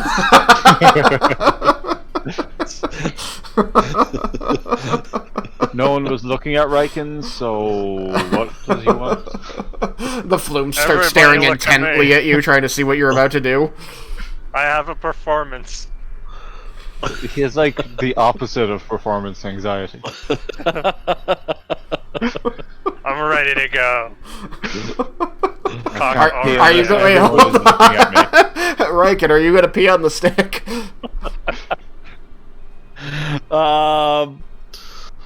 As long as, like, yeah, if Riken is, like, his back is to everyone. Uh-huh. There's a bunch of flumps, like, clustered around you, like, watching intently, trying to understand what you're doing. Are they, like, in front of me? Like... they're all around it's you. Riken, But you start unbuckling your belt, and it kind of, like, drifts in next to your hand, like, what's that? What's in my there? belt? It's... What's in there is the thing I'm going to use to pee on it. It's a penis. Yes. It smiles crookedly at you and drifts away. Alright, now that we got that out of the way. Riken will then pee on the stick. Okay, cool. How much HP have you got? Oh god. Like, total, not maximum. 162. 162. Okay, so you hear the stick. The stick vibrates on the ground as you pee on it, and you see that red aura around it pulse out, and you hear this deep voice in your head as it recites one echoing word that seems to bounce around your skull for a moment and then passes out your other ear, and you kind of like you kind of put a hand to your head like that kind of was uncomfortable, but it didn't have any other effect.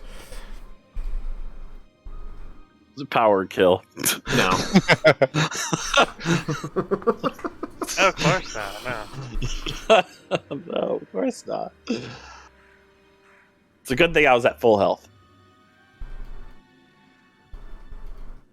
Okay, well that was unpleasant, but I don't think anything else happened. Maybe we should stop messing with the mouth. Yeah. But so far he's failed in everything. He summoned the flimps and they helped a lot.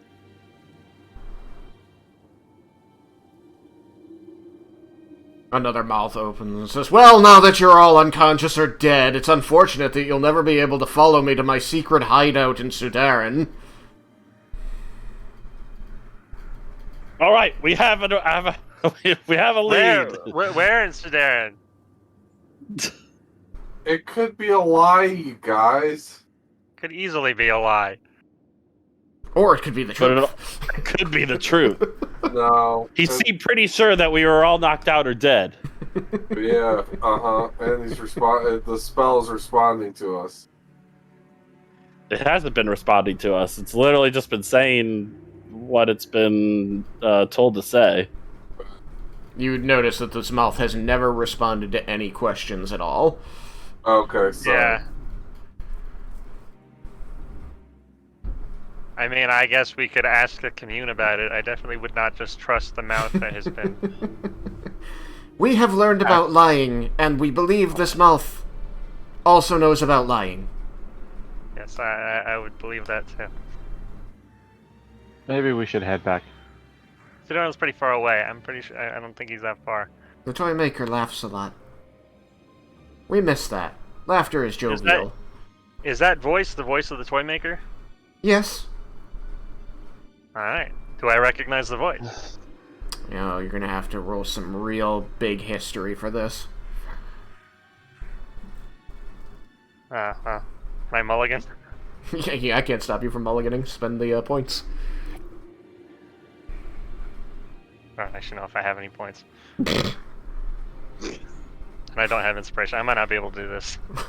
I have to open Twitch. I always forget to even open Twitch anymore Because we've mostly been using Tailspire because it's pretty in 3D. Yeah. I want to make sure that we get all of our money's worth on these tokens that are pretty.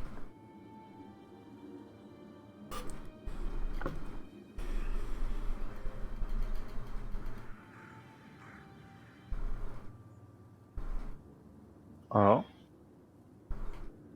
Oh? I can't afford it, so I will mulligan. Oh, hold on. It says that Stammerin mulliganed for you. What? Oh, Stammerin mulligan for you. He used his points. Ah. Alright, well, roll one like you mulligan, get please, back. and we'll hold your other one in reserve. Thank you, Stammerin. That's 16 says 23. 23. 23. 23. Yes. As you focus on the voice and that deep laughter and the snide commentary, and you match this up with the timeline that you had created for yourself, you find that it just doesn't make any sense, but it feels like it can be no one other than the necromancer you witnessed his corpse eaten by a dragon. Hey, that voice and everything else, it's gotta be him. I don't know how he did it, but he's alive. Boy. You don't know how the necromancer came back to life. Yeah, I don't know how the dead necromancer who had been eaten fucking alive came back to life. Obviously, he somehow got necromanced. We know what sarcasm is! I don't know who could have done it, but They it's point at clear Jebel. Jebel did it. He used the sarcasm. that... But I'm pretty certain it's him. You just see Probably like, other necromancers. you just see like tentacles drifting at Jebel like they used a necromancy on him. Or he did. Which means it was probably true resurrection, which Maybe. is scary. Group of Unless- necromancers. Unless I guess he left like a part of himself. What exactly do you need? Is like a fingernail enough to resurrect with not true resurrection, or do you need like an actual part of the body? It was like a Ooh, finger think- or a... You guys will answer that question. Yeah, you guys, I should know that. Let me look So, up. Tristan, Yeah, hang please on. give him the answer. Yes, master. Hey, you get to make me look smart. Because it's like, I know this.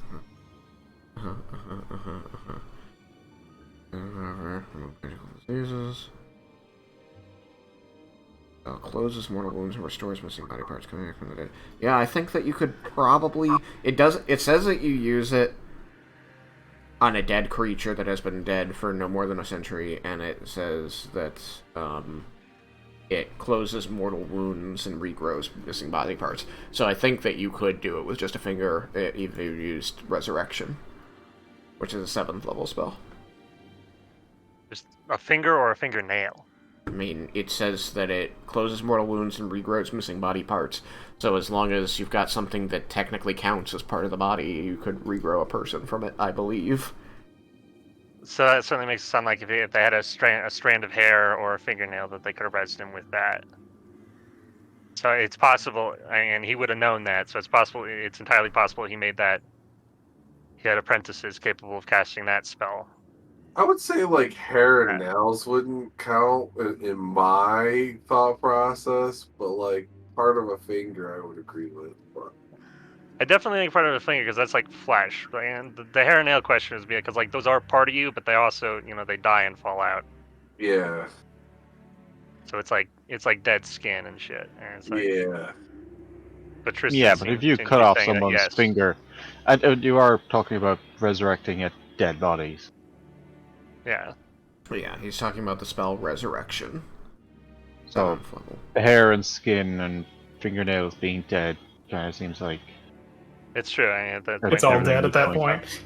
So yeah, so it does sound like if they had that, so he could have easily made a contingency. He would have known about he was a necromancer. He knew about that spell obviously, and he would have left part of himself behind. So, and that could have been done by ones that were not as powerful as him.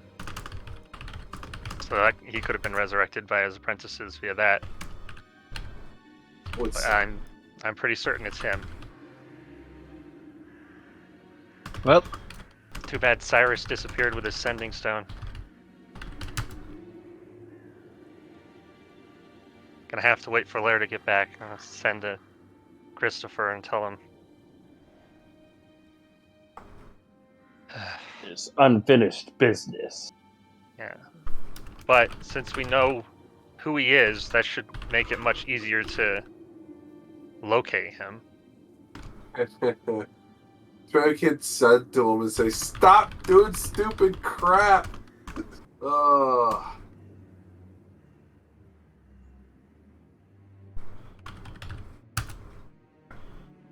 Oh, we should probably head back. yeah, let's go. Yeah, I suppose. I guess we should. We think we've learned all we can out here. Wait, did we ask? I forgot. Did we ask why the body was dragged here and bodies were being dragged here? No, we didn't. You can if you want. Why were bodies being dragged here?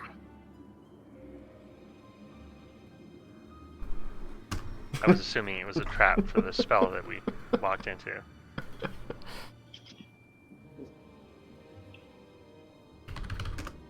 Frank? What?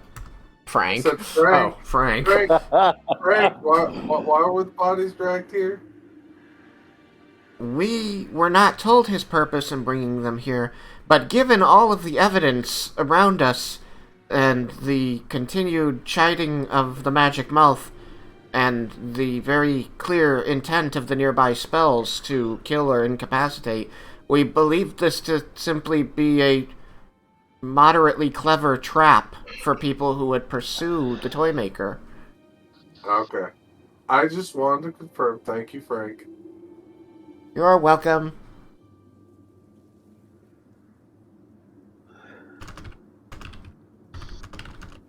At this point, I think we probably want to wait for the rest of the party before we try to go after him anymore. And with the information we have, we should be able to locate him much easier. Because we know who it is. We can do your guys' like Community stuff. Yeah. And once Laramedis gets back, we gotta tell her. I might even just go to the Mages Guild and have them send Christopher if that's possible. I'll probably just wait for Lair. he needs to know that his grandpa is still alive and still necromancing it up.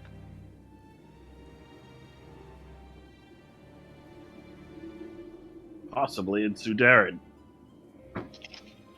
I think that was another thing to be a trap there. Darren right? is probably the least likely place. Of everywhere in the world, I'm guessing it's anywhere but Sudarin. That's what people would think. They'd think, it's yeah, too clearly a trap. Maybe it's just super clever. It's like, well, no one's gonna believe that because then so I'll put it there because it's. Maybe they knew that we wouldn't believe him. Again, I think the commune will clear that up.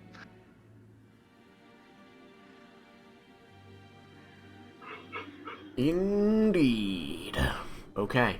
So We get back to the city and we meet Laura Mendes and we're like, hey, we got you a gift. Yes. It's like, we got some people we want you to meet. Their names are Frank. Yes, Only one of them is Frank. Oh, I thought they all were Frank. So, this is probably at least an hour after the spell finally ended, the telepathic bond ended, and then you head back, and so that's another, like, hour 20 of walking to the gate. Especially with the flumps drifting along behind you, kind of getting distracted and asking questions. I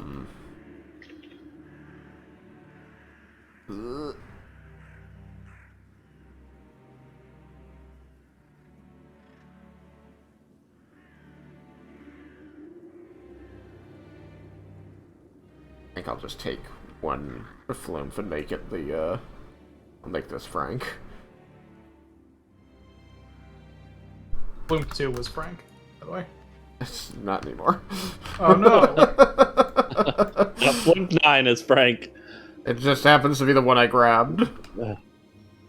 Bloom 2 was so upset. His name was stolen. It's true. You taught him about stealing, only for Flumph 9 to steal the name. Look, they're very impressionable. And that's when Flume 2 goes, and now I have learned about regrets. Gotta grab all these tokens. I love flumps. They're adorable. Like, once you know that they're kind of, like, good in nature, it's so hard to get people to actually fight them, because the Flume won't fight normally unless it thinks it's supposed to.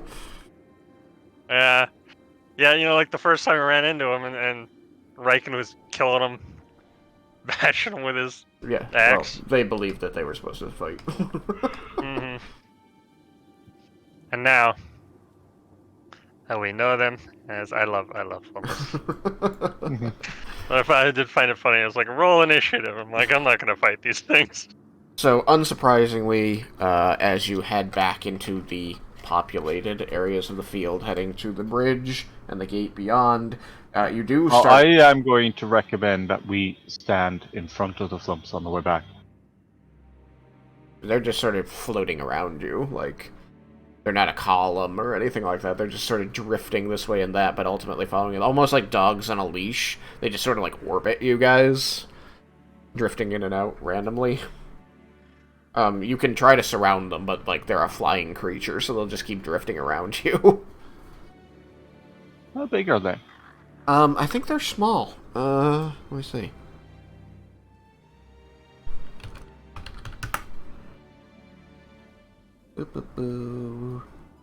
Yeah, they're small. They're 2 miles wide. Wow. No, shut up. 2 miles. They're small. They're the same size as Jebel. Alright. Yeah, pretty close. Anyway, you start to get looks from the people in the field now. These guys see you, and some of them even recognize you, but they see the creatures floating around, so you see kind of some of them, like, can react, draw weapons, and start to move towards you.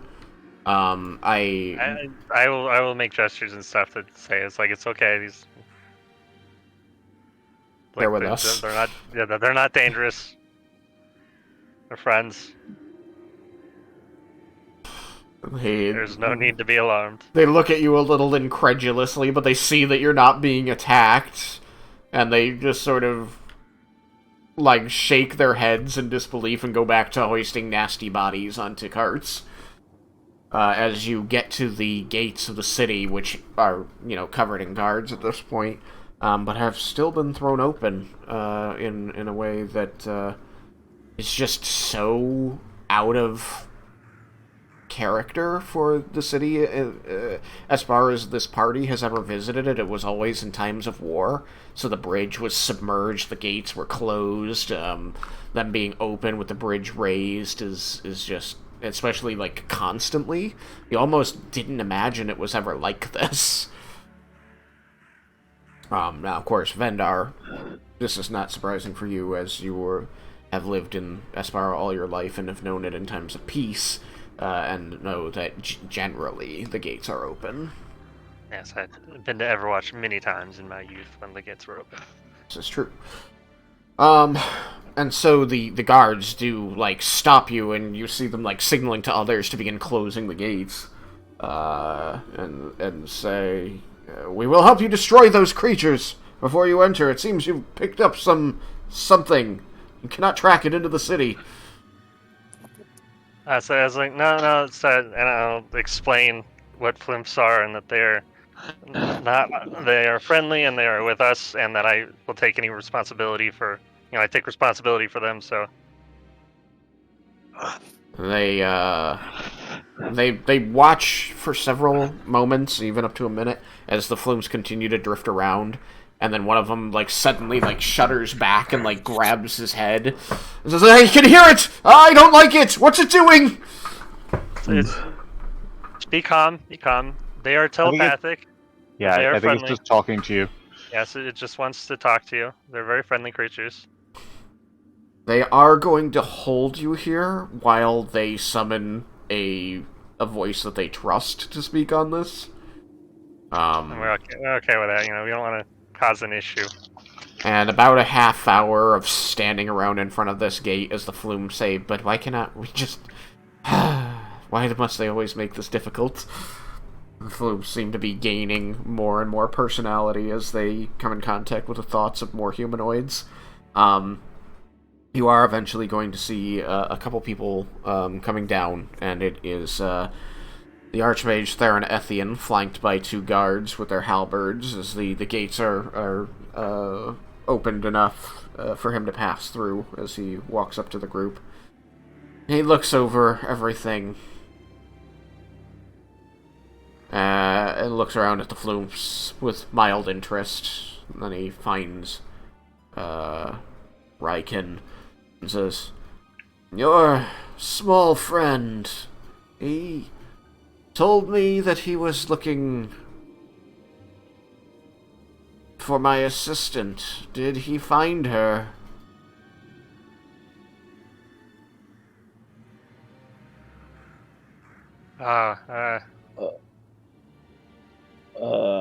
Wait, what now? The halfling who was with I you, believe- Cyrus. I believe what he determined was that she was, she left of her own volition and was probably safe based on the communes and stuff he did. But then he's kind of... He's got this weird magic thing with him, so he's not really here right now. We don't really know when he's going to be back. That's very concerning for me, as an Archmage of the Mages Guild, to hear that there is unpredictable magic going on. He's going to wave the guards behind him away, and they're going to step back toward the gate, and he's going to say, and I really need you not to be saying that out loud. Of course, yeah, we'll keep that to ourselves. He's fine. It's happened before. We don't know exactly where he is. We believed What did he dabble in? we were in the Feywild and we ran into a Fey, and the Fey did something to him. So we don't really know. It's Well, why did you mess with a Fey? Well, one of our members has a Fey patron, and we were going to see him essentially, and I know that you have a former professor of the university with you. I've met him. well, we didn't like make a deal with the Fae. We happened to run across it, and it kind of attacked us, and we fought back, and then it did this thing to him before it left. Was he with you when all of this happened, the professor? He was, yes. And did he warn you at any point not to mess with Faye? Profusely and repeatedly. And you did anyway? We didn't really have much choice. Ah, of course. Yeah, this one just sort of like popped up in front of us. Uh-huh. Yeah, it was like literally just the road became this place. Wasn't it his house? Yes, he literally he had like a moving house, and he placed the house right in the middle of the road. You were in the Feywild, in the wild Feywild. Yeah, Yeah. we had to cross a more wild path to get to the where we were going. And this magic was done to him, and now you don't know where he is. Yeah, it's And he has pretty chaotic. disappeared at other times. He kind of poofs in and out. Yeah, this Fae called Brendan. He seems to take him, just like abscond with him every now and then then he brings him back. I will look Whatever. into this. What I want you to do is, when he reappears, bring him to me. Immediately. If we're still in the city, yes. We'll do our best as long as he. Wherever you are, when he shows up again, I want to know about it. We can do that. We'll be sure to send to you as soon as he shows up again. Thank you. If we are no longer in the city. Now then, it looks like you have flumphs. And quite a lot of Yes. them. Yes, they're very interested in knowing, in meeting people and learning. I am certain that is true. I am well familiar with the concept of the creatures. Are they currently well educated? I mean, Within they were pretty reason. simple when we met them, but they've grown a lot in just that hour or so that we've spent talking to them. And he seems to, like, his eyes drift away from you toward one of the flumphs for a moment, and then they drift back. He returns to you and says, well, that is unfortunate, but they are harmless, so perhaps, yes. While I can't learn anything from them now, it may not be long before they are quite useful. Yes, I will have the guards let you in with them, and I will explain the situation to Empress Belgrin personally. As for you, perhaps if we contain the flumphs temporarily, I think the Temple of Arathis is a fine place.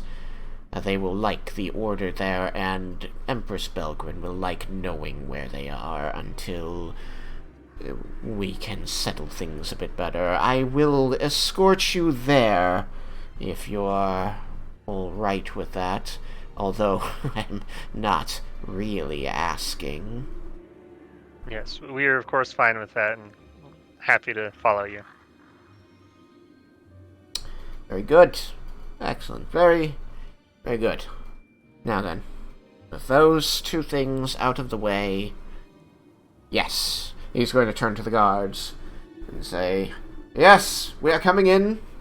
The creatures are harmless. I will need an entourage of 4 guards. And he's going to turn back, not to you, but to the flumph, and he's going to look very seriously at them, and there's going to be this stillness that extends between them momentarily. And you all are allowed into the city. The flumphs all gather up around this man, and they precede you into the city. The guards form up around them, and you are escorted into the middle tiers where the Temple of Arathis is. And I am way over time. Sorry about that, but I did get a late start. So, we're going to end there.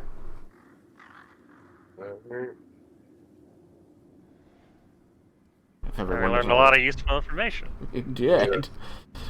This was a very interesting session. Very glad that we walked into that circle, or that Raken walked into that circle and touched the leaf, and we got to talk to the Foomps. You're welcome. And then you rolled pee so on a high, stick. too. We got a whole 9 Foomps. Don't forget, I peed on a stick, too. You did pee on a stick. That one was less needed. I have already forgotten about that. All right, 1,400 experience for everybody, and I will see you in 2 weeks. Manage experience 1400. All right. Bye, stream. Bye bye. Bye.